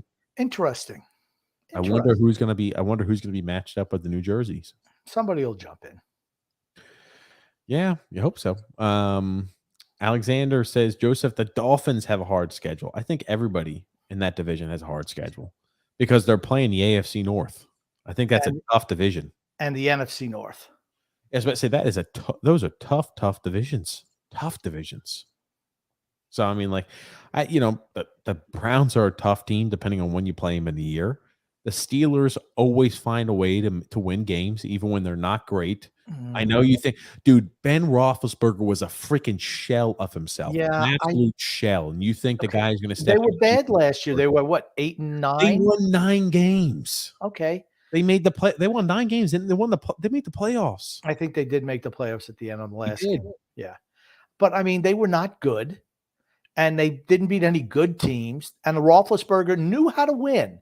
Yeah, I 100% agree that he was cashed, but I just think a rookie quarterback and a guy who I think Trubisky will definitely start the year as the starting quarterback, but I just think there's going to have to work through some growing pains at that position. That's all. Frank said the Jets always get a tough schedule for all of my 38 years as a fan. Okay. The reason is because they're so bad. Every team looks like they're tough. Alexander said, did you guys see the defensive play that was called back? Did you see what a defensive play called, or defensive back, or maybe defensive coordinator said about Lamar Jackson? And do you think he has some underlying racism behind that comment? I don't even know what you're talking about. Didn't see the comment. Give me a sec. I heard rumor. You can look that up while I mention this. I heard a rumor that will Lamar Jackson be the first $50 million a year quarterback? And Baltimore says they're taking their time on contract negotiations. A defensive coordinator said, I don't give a shit if he wins the league MVP 12 times. I don't think he'll ever be a number one. I don't think he'll ever be a one as a quarterback. I'm going to say, no, that's not racism. It's because he's just not a great quarterback. He's a great athlete. Where if he could throw the ball as well as he ran the football, he'd be the greatest quarterback known to mankind, but he relies way too heavily on his feet and not throwing the ball. He's got a cannon for an arm. I don't think he's great. His accuracy is really good. He's like a lot of guys that are just, they're supremely talented and they don't learn the nuances of the game. When you're that good, it's like the game is coaches always say, when you're that good, coaches say, I'm not going to fix what's not broken, because when you're doing it that successfully at this high of a level, I want to stay out of your way. I want to try to bring out the best I can in other areas, but shit, man, you're able to do things with your legs that nobody else on this planet could do. It was the same thing with Cam Newton. He was able to do things with his leg at the time period that no other quarterback could. He was able to get away with poor mechanics throwing the football, which is why his shoulder's destroyed and he can't throw football and he's out of the league at this point. He was able to run through defenders. He was so unbelievably quick, so patient while running the ball, but the feet only last you so long. It's the same reason why I think Josh Allen has a very limited shelf life. How long do you think you'll be able to continue to run him like a workhorse and him to be successful? Those hits take a toll on your career. Yeah, Lamar Jackson, I do worry about, though, regarding him throwing the football. He's a guy who is a run first, throw second type of guy. yeah, and he's not real accurate. That's the issue I have with him. He's not real accurate. And the big moments, that muscle memory just kicks in, and I'm running. He's never going to be the best quarterback in the league. No. He's Patrick Mahomes is a better quarterback than him day in and day out every single season, every year. Did you see one of the clauses in the Kyler Murray contract? Oh shit, something about baseball, but I didn't read it. I saw not baseball. He has to do so many hours of homework a week. What did they say earlier? Do you remember what they said? Do you remember what they said earlier in the year? They didn't think that he was taking the sport serious enough. You remember that early on? That's what started the whole thing, where he unliked them. They put a clause in the contract where he has to study more. That tells me that they don't like his work ethic. Maybe they should say he needs to get his ass in there for preventative rehab on a shoulder every week. Maybe they should make that part of the contract. I don't know, but for the first 11 weeks of the year, he's phenomenal. And then he wears down at the second half. Alexander says, I agree. Baker sucks. Absolutely. He's miserable. I split with us, says Alexander. I think that's a possibility. The Miami Dolphins might catch him one game. Depending on team, though. Depending on when the game is in Miami. Yeah, absolutely. Exactly. You could be at one of those lookover games. Sorry, I didn't mean to interrupt you. But it could be one of those lookover games, depending on how the Miami Dolphins are at that time. Andrew L. said, the Mets just got Tyler Naquin and some pitcher. I'm guessing and hoping this is just a depth move. Again, you should have went after Soto. You're just nickel and diming guys. And is it enough? I don't know. Naquin is okay. He doesn't solve their problem out in the outfield. I mean, I don't know who the pitcher is, but man, I'm sorry. I would have been all in for Soto. I am worried if that's the case. Grumpy, I do have this to show you. But if we're looking at the two big boys. Now, one you've got two different players. You've got Vogelbeek, I don't even know how to pronounce his name, the big bastard down there for the Mets. Silverback. And then you've got Williams Astudillo. They call him El Tortuga for the turtle, I believe, in Spanish. So you got two big boys, and I do like how they move. Man, oh man. These are guys, remember we talked about earlier, if you cared about your craft and you just put a little bit of effort into being in shape, you could really be something dangerous. Just look at these two big guys move. Oof. Look how slow Vogelbeek is. Holy shit. What do you think his 40's at? Maybe like a 5'7"? My God, he's slow. Look at that shit. Ugh. Boom, boom, boom, boom. As Al Bundy said in Little Giants, I have no idea, son. I don't have a sundial. El Tortuga moves better than Vogelbeek. He's a catcher. El Tortuga is? Yeah. Man, he's moving quick back there. Yeah. I guess that makes it. He's moving now. Yeah, he's moving. Look at the guy from the Twins is able to move. That Vogelbeek guy cannot move to save his life. Vogelback, the silverback. Look at him. I think it's Vogelbeek. Oh man, Jesus, yikes! That's all I got to say to that. Both do not move well, both very slow, but at least the guy from the Twins, El Tortuga, moves much better. Who would figure? They both move like freight trains. Let me get back to comments here so we can get caught up. Gungun says, do the Yankees regret not doing Buck round 2? I think they were scared. They were scared of the players. Oh, I remember when they fired Girardi. It was like, oh, he doesn't mesh well with the modern Major League Baseball player. Yankees ain't won shit since he's been gone. That's all I know. I don't think much of Aaron Boone as a manager. I just don't. Frank says, amen, grumpy old man. That is what's wrong with baseball. I myself can still lay down a bunt, either third base or first base. As you know, as kids, we bunted. It's a lost art form, especially in the MLB. Absolutely. A man on first and second, you're one run down, automatically it's a bunt.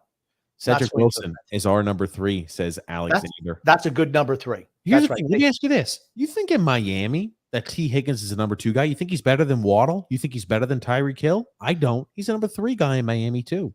I think he's right up there as a number 2. Really? You think he's as good as Waddle? I think you're right. I just think Higgins is better than you think he is. No freaking way. Guy's a 3 on a good team.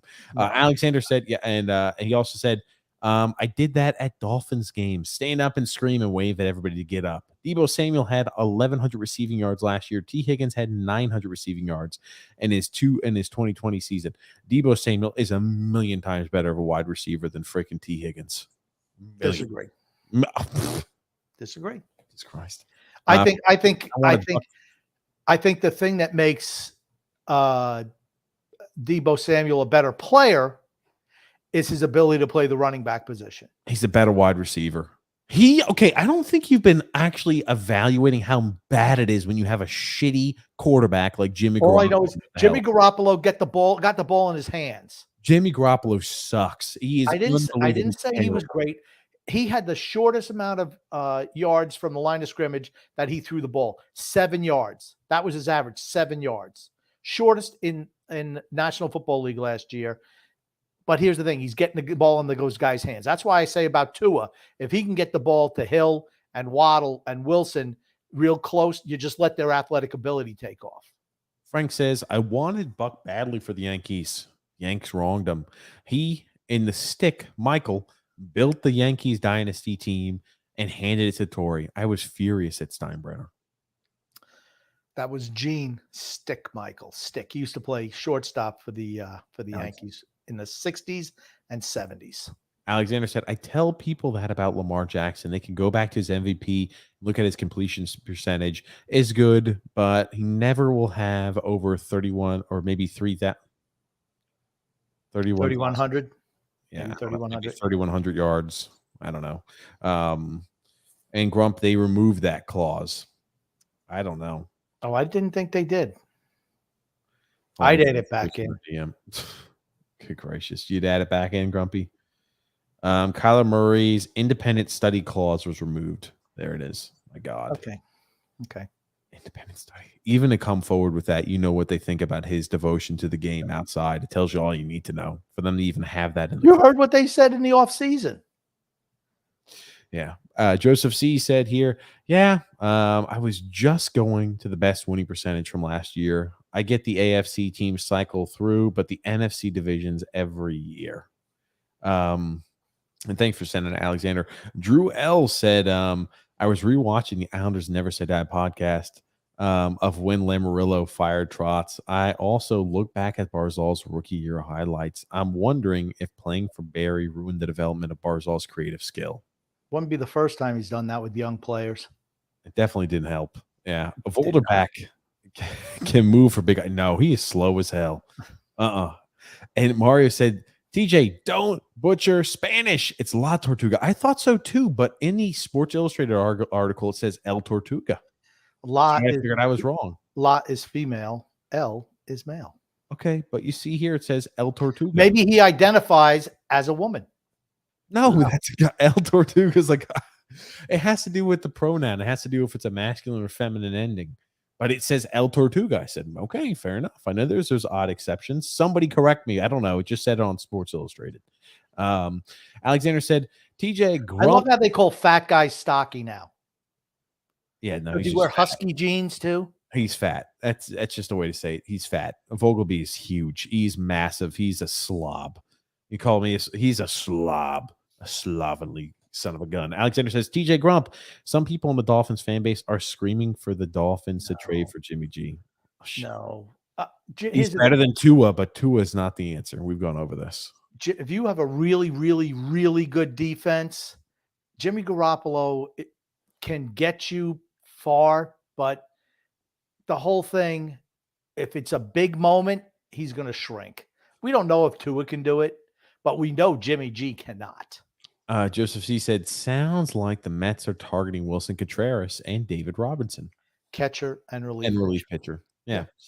I mean, we need a catcher with a guy like McCann out, so we do need a catcher. Gungun says, should grown men wear a jersey of another man's name on their back and be proud or ashamed?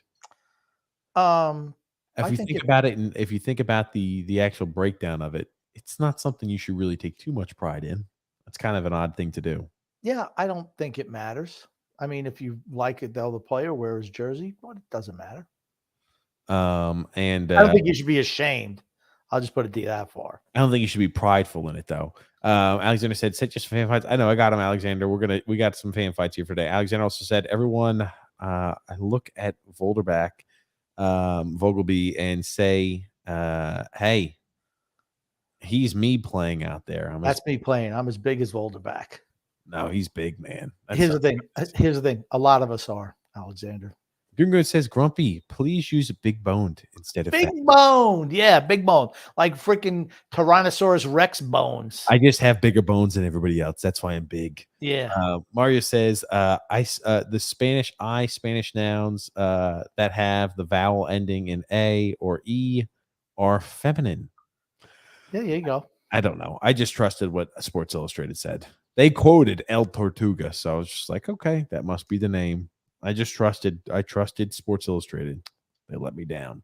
Want to catch up here. I want to use guess what happens next. Oh, the segment that should be fun here.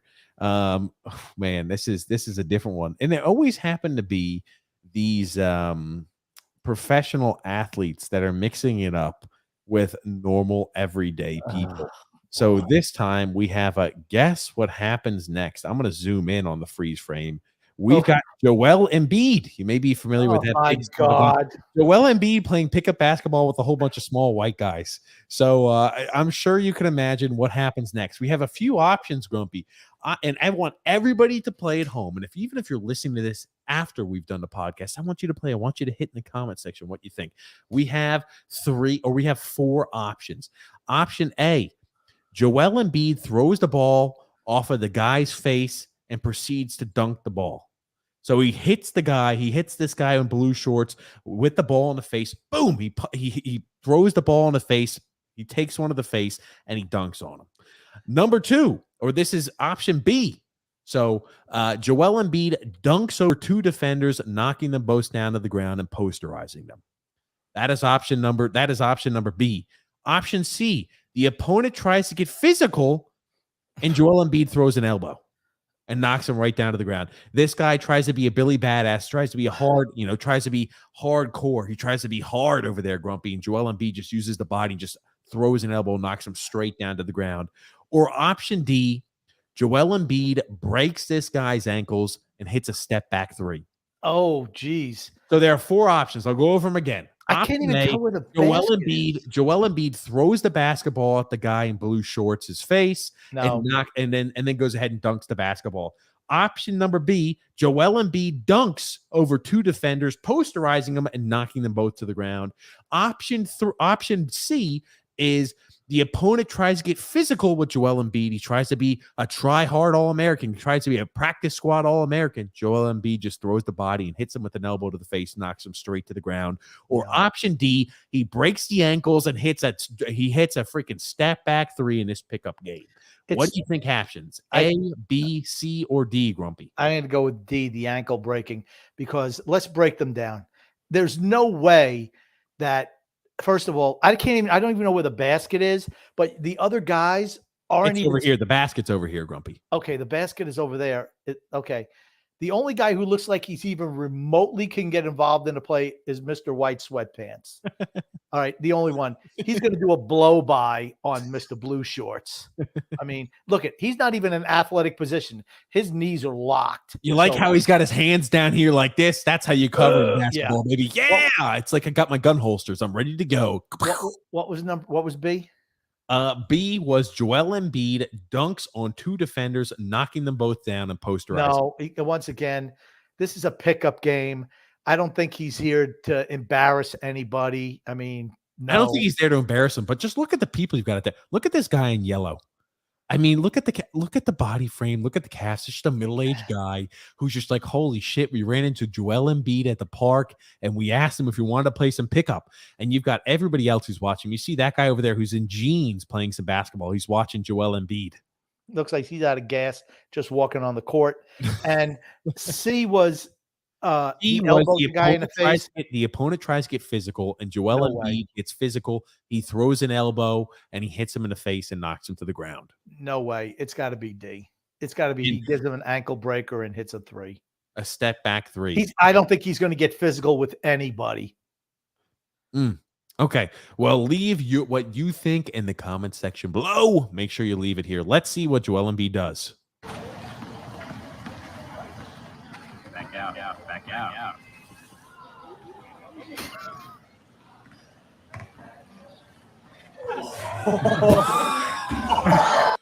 Joel Embiid throws the ball off of this poor guy's face, hits him in the face, and then proceeds to hit the windmill dunk on him. Listen to the crowd laughing as Joel Embiid pegs this narp with the basketball right to the face. He picked up his dribble. He shouldn't have picked up his dribble. That's Joel Embiid made a mistake there. He then had to throw it off the guy. He had no other option, Grump. I like how he didn't try to bang it off his body. Banged it off the head right back. Didn't hit him off the chest. Didn't hit him off the arm or the leg. Just hits him right in the face. Watch this one more time. Listen to the crowd's reaction, too. Look at this guy. I like how the try-hard All-Americans down there is like, look at the guy in gray. You could just see the sweat billowing off his back. So these guys are going as hard as they can, as most would. You're playing with an NBA superstar. Look at me. I could play with you in the NBA. I know I'm only 5'9", but I'm going to do my best to play the best basketball game I've ever done because I've got Joel Embiid who's gracing me on the court. Back out. They didn't even tell him back out. What nice pass. I like I quit. And then he started laughing.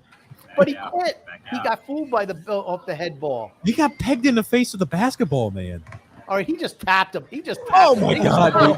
Come on. He just stopped. He should have, you know what Mr. Blue Short should have done? He should have undercut his ass. Look at the way he's moving. You could tell it's the first time he's ever had any sort of athletics. He's been playing. Oh my God. I cannot get over the fact that he pegged him in the face with a basketball. He just tapped him off the head. He pegged him in the face. He just tapped it off. He didn't knock him down or anything. I hope he didn't knock it. Boop. He pegs him right in the face.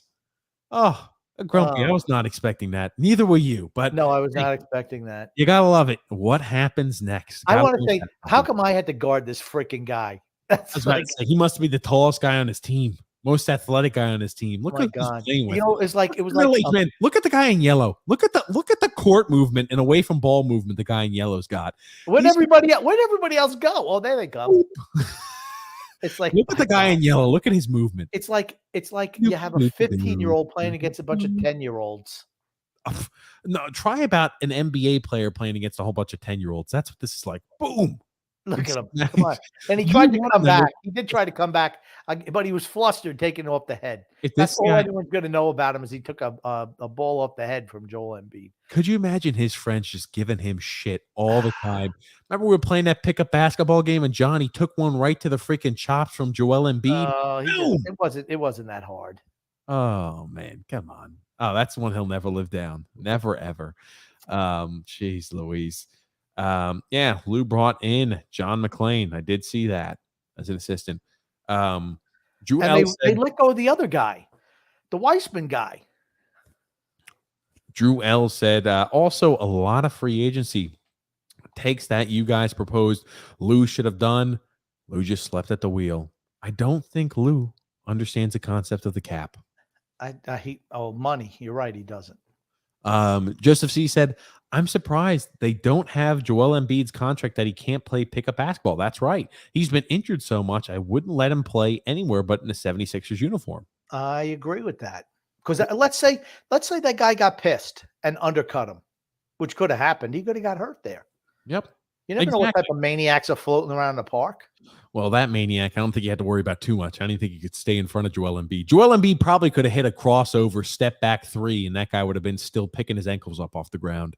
Alexander thought maybe D. He hits a little laughy faces, and he hits a back out. with a laughing face. Oh, that's always good, Grumpy. That is always good. So I figured you'd enjoy that one. We covered did. that. We covered this. Oh, let's talk Mike Trout. Mike Trout has a rare back condition that may, this could affect his legacy, Grumpy, wouldn't you say? He's going to be dealing now. The athletic trend, we kind of preluded to this at the start of the podcast, a rare condition where his back, he's likely going to have to manage through the rest of his career, says the Angels head athletic trainer, Mike Forstad. Grumpy, what are your thoughts on Mike Trout possibly having this back injury he's going to be dealing with the rest of his career? Does that worry you? When you have their trainer say he'll just have to manage it, I don't really know what that means. Does it mean that he's going to have to play limited amount of games? Is it something he's just going to have to, do some type of pregame prep before every game, to make sure that he doesn't injure it? I don't know exactly what that means, but I feel a little bit better than it's saying, hey, this is potentially career threatening. It didn't sound like that. So this is what the quotes say here. Talking about the doctor, he says it's a pretty rare condition that he has right now in his back. The doctor, Robert Watkins III, who's one of the most well-known spine surgeons in the country, if not the world, does not see a lot of this.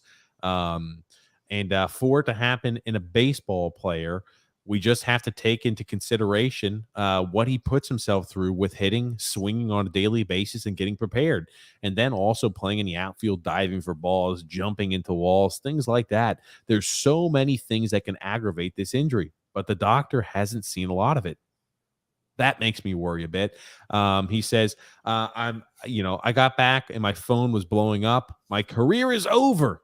He said, I'm just rare for a baseball player. I just have to stay on top of it. He received a cortisone injection. His goal is to be back out here this year. Doesn't have an intention on missing the rest of this year. Okay. It's a shame, though, because let's be honest, he's the best player in the game. Has been for a long time. I worry, is this injury, right? We look at the back injury specifically, derailed the tail end of the career of a guy like David Wright, derailed the career of a guy like Don Mattingly. If Mike Trout and this back injury continues to kind of fester up, could this affect his ability to be a Hall of Fame caliber player, make the Hall of Fame? No. He will make the Hall of Fame. You think if he plays only 2 more seasons and this back injury really bothers him, he still makes the Hall of Fame? Yes. He's played long enough and been just great. He absolutely gets in the Hall of Fame. Okay. I mean, how old is he? 30-something? Let me pull that up here. I mean, he's no spring chicken anymore. Trout, he's 30 years old. He's about to be 31. Okay. Career numbers for Mike Trout. He had 303 batting average, 334 home runs, 867 RBIs, and 1,022 runs. Not great numbers. On-base percentage of .416. He did lead the MLB 4 seasons in a row on base percentage, did lead the MLB once in stolen bases, once in RBIs, and 4 times in runs. I don't know. He did win 3 MVPs, so I think that definitely goes a lot to help him. But how many times did he come in second? I want to say he came in second like 5 times. 3 times. 3 times? Okay. That's still a hell of a lot of times coming second. Yeah, the guy, he unbelievable. Was the best player in the sport for quite some time. He still is. When healthy, he still is. Okay. I just worry. I worry about the back injury. I do. And now this was from a beat writer, I believe, out west, out there in LA. He said, I just talked to Mike Trout. He said his phone is blowing up and it is all an exaggeration. He said he will play again this year, although he acknowledges he will have to stay on top of the maintenance of his back. He's not concerned about his career. Is that just overconfidence possibly in that and not really understanding the severity of it? Or do you really think he's going to be fine? No, I think he's going to be fine. It's just a maintenance thing. He's going to have to make sure that he does certain things pre-game, before the game, maybe after the game, to keep that back in working order. That's what it means to me. The next time I see that flare up, I think immediately he's going to be towards the tail end. I do. Couldn't tell you why. Alexander said this may be serious because look what happened to David Wright. That's right. Very, very rare. What do you have, like spina bifida or something? I don't know. No, it's some sort of spine issue. Bifida. I don't know what it is. He had some type of spine issue. Joseph C. said the MLB gods are not fair. Not letting guys like Mickey Mantle, Ken Griffey Jr., Mike Trout live out the fullest of their potential because of injury. Yeah, it happens. You think what Ken Griffey's numbers in production would have looked like if he didn't have the back injuries? He had over 600 home runs. Imagine if he was able to stay healthy. But he was healthy for the majority of his career. It was just the tail end. Just the tail end. Trout is another one to look out for regarding to be traded next season. I think he's happy playing with the Angels. Frank said those guys were so athletic, Joe. You have to wonder if the athleticism contributed to their careers or their career-shortening injuries. I believe it does. Spinal stenosis, says Alexander. I knew it had something with spinal in it, Grumpy. Okay. Spinal stenosis. Okay. What are you going to be? Not spinal bifida. My phone's blowing up over here for some reason. Well, man, we can look at it later, Grumpy. I'm not getting any updates, any crazy new trades. But let's talk really quickly. We had mentioned about Shohei Ohtani, right? Recent update. They said they're going to trade Josh Bell before they would trade Juan Soto, talking about the Nationals. And John Heyman says here, the Angels are listening on everyone, but of course, Mike Trout is going nowhere, and the chances of Shohei Ohtani trade seems to be very remote as well. Do you think there's a possibility Shohei Ohtani gets traded before the deadline? I don't think so. It says Major League Baseball exec says the Angels want something like your top 4 prospects in any trade for Ohtani. I don't blame him. That's not going to happen. Okay. He's a special guy. Joseph C. said, no worries, Angel fans. Ohtani will look great in blue and orange in 2024. Hey, I'd be happy with a guy like Shohei Ohtani on the Mets. Tell you that much. I'd be enthralled. I'd be thrilled, Grumpy. I do want to bring up one thing more before we go to fan fights. There is Aston Villa. Steven Gerrard is the manager at Aston Villa. Took over about halfway through the year. They have leaked, somebody on the Aston Villa team has leaked the fines list for next season. So they have different fines if you show up or if you have issues. So if you show up late for training, it's a 500-pound fine. So pretty serious there if you show up late. If you forget your GPS for training, it's a $100 fine, a 100-pound fine. I'm sorry, Grumpy. Right. So if you don't wear that little thing that tracks, your heart rate and all that garbage and how far you've moved during practice, you get a 100-pound fine. If you're late out on the training pitch, 200 pounds for each minute late. So if they did something like this on the podcast, I'd be paying through the teeth. 200 pounds late for each minute you're late on there. If you're late for a meeting, walk or coach of a match or a coach on match day, it's 1,000 pounds. So do not miss, do not be late on match day. Do not be late showing up. If you're late for coach, it's 200 pounds a minute. If you're late for a meeting, 200 pounds a minute. Makes me wonder who the hell is writing down every single time period that you're late by a few minutes.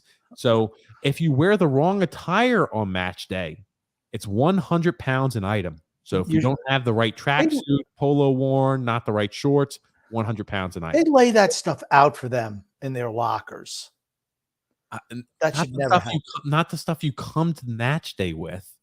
So if you leave plates or cups at a dining table, 100 pounds an item.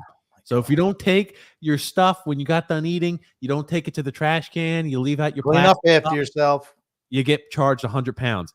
Now this, if you leave your kit on the training pitch, 100 pounds an item. Make sure you, hey kids, make sure before you leave the field, you got all your equipment. So some of them are okay with, some of them, as we're going to start getting into, I'm kind of baffled by. Illegal parking at the football or outside the football stadium, 100 pounds. If you're late for a commercial appearance, 250 pounds. If you forget cakes on birthday, 50 pounds a day. Don't ask me what the hell that means. But if you forget the cakes on birthday, 50 pounds a day. If you have no flip-flops in the shower, 100 pounds. I think you should always wear flip-flops in the shower. If you determine not to wear your shower shoes, 100 pounds. Like, what the fuck is this? I think here's the thing. You don't want to get athlete's foot. Okay. That's taken a little serious. If you don't wear shower shoes, well, you're going to damn remember, won't you? Jesus H. I don't know. Something else. Not reporting by 10 a.m. to the doctor for a new illness or injury, 200 pounds. If you're late for physiotherapy treatment, 200 pounds. Snus, being left anywhere, 200 pounds. What is snus? Give me a second. Let me look that up. I never heard of snus. Tobacco. Okay. So if you leave tobacco anywhere, 200 pounds. Forgetting recovery leggings, 50 pounds. And if you're booked for descent, 200 pounds. Oh, see, that's horse shit. So you look at all this type of shit they're having. The not wearing your shower shoes things really got me here. And they also said if you're sent off, you have to take the team for a meal within 4 weeks of the red card. So if you get a red card, you got to take the entire team out to dinner. Shit. The worst player in the small-sided games of an MD1, as voted on by the winning team, will wear "I was the worst trainer" jumper in the following week for the warm-up. So if you don't play well, you have to wear a little shirt that says you have to wear a kit. I suck.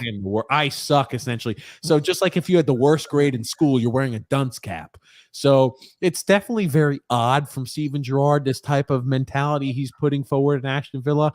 I wonder what it's going to do success-wise for the team. That's all I'm going to say, Grump. That's throwback stuff right there. This is old school. You're not wearing your shower shoes, $100 fine. I can see why. Here's the thing. Maybe a lot of prima donnas in today's sport, and he wants to weed that out. Maybe it was really loose at Aston Villa before he got there, because you can't change everything. He was there how long at the end of the year? About half the year. Okay. So he's like, okay, it was way too lax. Guys weren't taking things seriously. He's running it like a military structure thing. And once the guys get into it, you won't have to worry about it. I mean, you're not going to be wanting to come off the hip. Get a red card. You're taking everybody out to a meal. Yeah, book for dissent. That's a tough one because sometimes officials can really pitch. Only 200 pounds. The shower shoes is where I kind of draw the line. What the?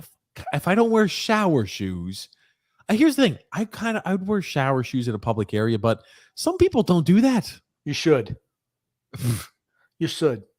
You're in a public area. You don't want to catch some type of foot disease. No flip-flops. And the area you're showering is your team's facilities. I hope. Well, how do you know? You don't know you got some other guy with some type of fungus on his foot. I hope they clean the facility every day, Grumpy. It's a multi-million-dollar organization. I don't know. I'd say even billion-dollar organization. Wear shower shoes.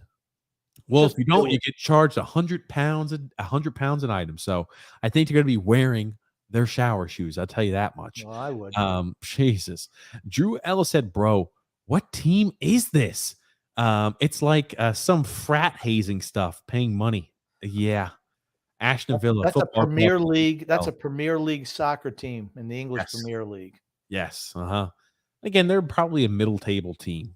Alexander says, what the hell is this, a military thing? I'm telling you, he wants to get structure to that group. They've not, how many years have they been in the Premier League?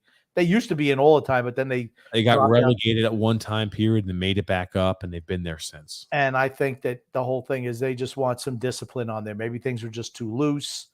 That's all I can think. It is odd. It is very odd. That's all I'm going to tell you. Maybe they used to do that at Liverpool when he was there.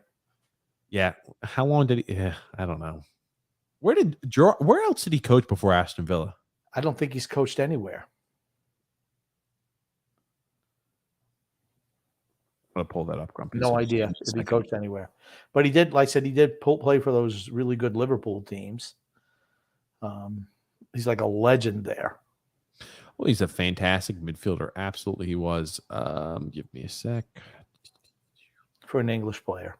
Okay, he was the manager at Queen Park Rangers. Okay, So I know he was in the Scottish Premier League is where that was. Okay. So, Northern United Kingdom. He First was thing I'd be ringing somebody, bring, bring, bring, bring. Hey, what the hell's up with this guy? What's going on here? he was the manager for Queens Park Rangers from 2018 until November of 2021 before he took the Aston Villa job. So first time in the Premier League. So I don't know. We'll see how that works. When you deal with guys who are a little bit, the only thing I worry about is if you're too rigid, you sometimes lose the room and people just say, screw you, I don't want to play for you. True. So that's the only thing, especially in soccer. Soccer is one of the sports to where if you don't like it, you could leave every freaking time you want to, pretty much. You can leave twice a year. You can just say, I want out, and you're gone. So you just kind of worry if that kind of starts to compile. Again, that guy has a lot of cachet because he is an all-time great in the Premier League. He is an all-time great in football. So, this guy has some cachet to him, which does help. Yes. Now, we do have a fan fight segment now. This is fighting in Fenway, Grumpy. So we'll go ahead and show this here. They got a little bit of a brawl in Fenway Park, Grump. That's what happens when your team sucks. I just want you to watch. Watch this, Grumpy. Jesus H. I honestly don't know how the hell the guy on top is getting. He's trying to grab his hair, but he's got a brush cut. So good luck. I like how the guy on the bottom who's just being manhandled, just throwing punches, and this guy in the red can't do a damn thing. Oof. Not much of a fight, honestly. What do you mean not much? I just like the action, Grump. I mean, he's got no power behind those punches. No, he's connecting on those things, man. And no power. What do you mean? No power is exactly what I mean. And here's these chicks going, geez, look at this. Look at this stupid assholes. That's what she says. She's trying to grab the hair, but nothing to grab. Oh, good gracious, Grumpy. Well, I was hoping you were going to like that a little more than you did. I laughed my ass off when I saw this. I was like, you never see a guy who is on bottom who looks like he's being physically manhandled throwing the punches. I'm shocked the guy in red wasn't more. Well, he's got his shirt also. And the other guy's trying to choke him instead of punch him. He wasn't even doing that. He wasn't even doing that well, Grumpy. Can I just say, let's go back to Alexander getting the fan fights? Grumpy, that one sucked. Grumpy, I tried. The fan fights were in tough view. They were in tough view when I watched them today. I couldn't let you see them, but they're in tough view. They're shorts and they're in tough view. So, here we go. Oh shit!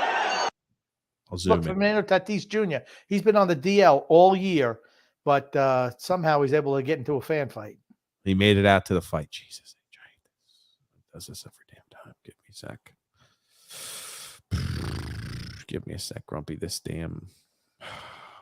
Give me a sec. We'll just watch on YouTube because it just never cooperates there. Give me a sec. You don't see anything. Really? Thank you, Grumpy. I'm trying to get that pulled to where you can't. I just want to let you know that we're not seeing anything. Thanks. Welcome. There you go, Grump.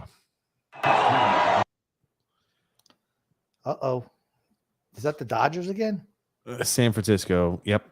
LA Dodgers against San Francisco fans. Hey, let them go at it. He's like, hey, Tatis Jr.'s wife, Mrs. Tatis Jr. I don't know. This guy's just they're both hitting. I don't know. The Dodgers fan just getting pummeled. This Dodgers fan went for the punch. The win in there. Kershaw just got freaking pummeled. He went there thinking he was a big, tough guy and just got absolutely pummeled. Yeah, Clayton Kershaw. And the Yankees fan has to break it up. I don't know. I assume that based off of what he's doing, maybe there was some maybe they know each other. I don't know. I assume like this has got to be some sort of gang sign. What do you think this is? They're both doing it. That's what kind of I don't know. Oof. He missed and he just slings him. He never beat him up.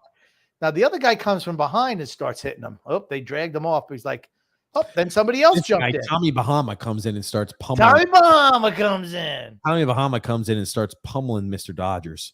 And then you get the third guy in there by Mr. Padres. That was the second. I'm telling you, they had look at. I have to assume this. Somebody who's more knowledgeable, let me know what this is because I assume this is doing something. I assume they're not just. Maybe they just like talking like that, like, hey, yo, whoa. It's like they're doing two things, like two fingers down. And the guy's doing the same thing on the other side. So I don't know, Grumpy. Okay.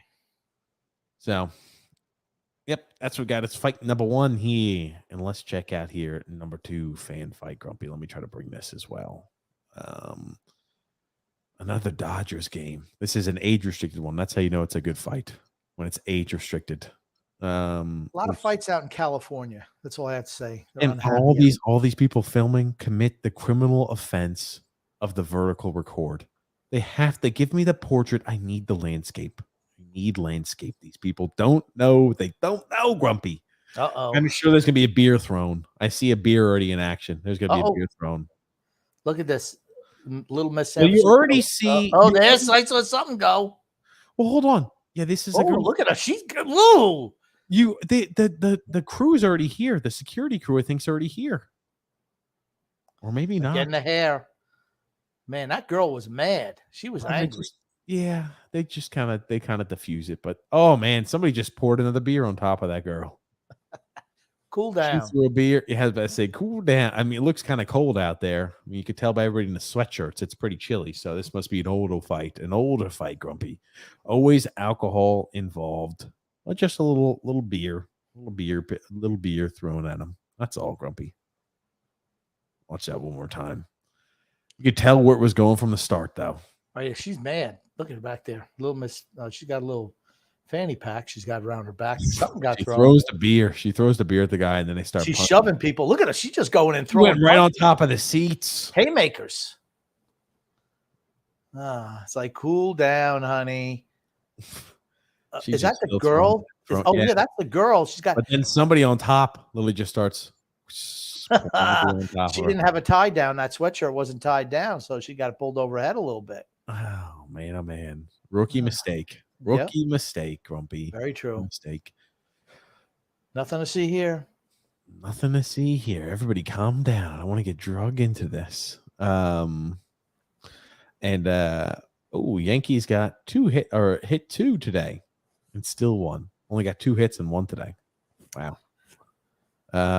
Drew L says, okay, so some random thing just happened to me. By the way, I'm walking back to a hotel. Some prostitute told me to pay $7 to motorboat, and I gave her 10 and walked away.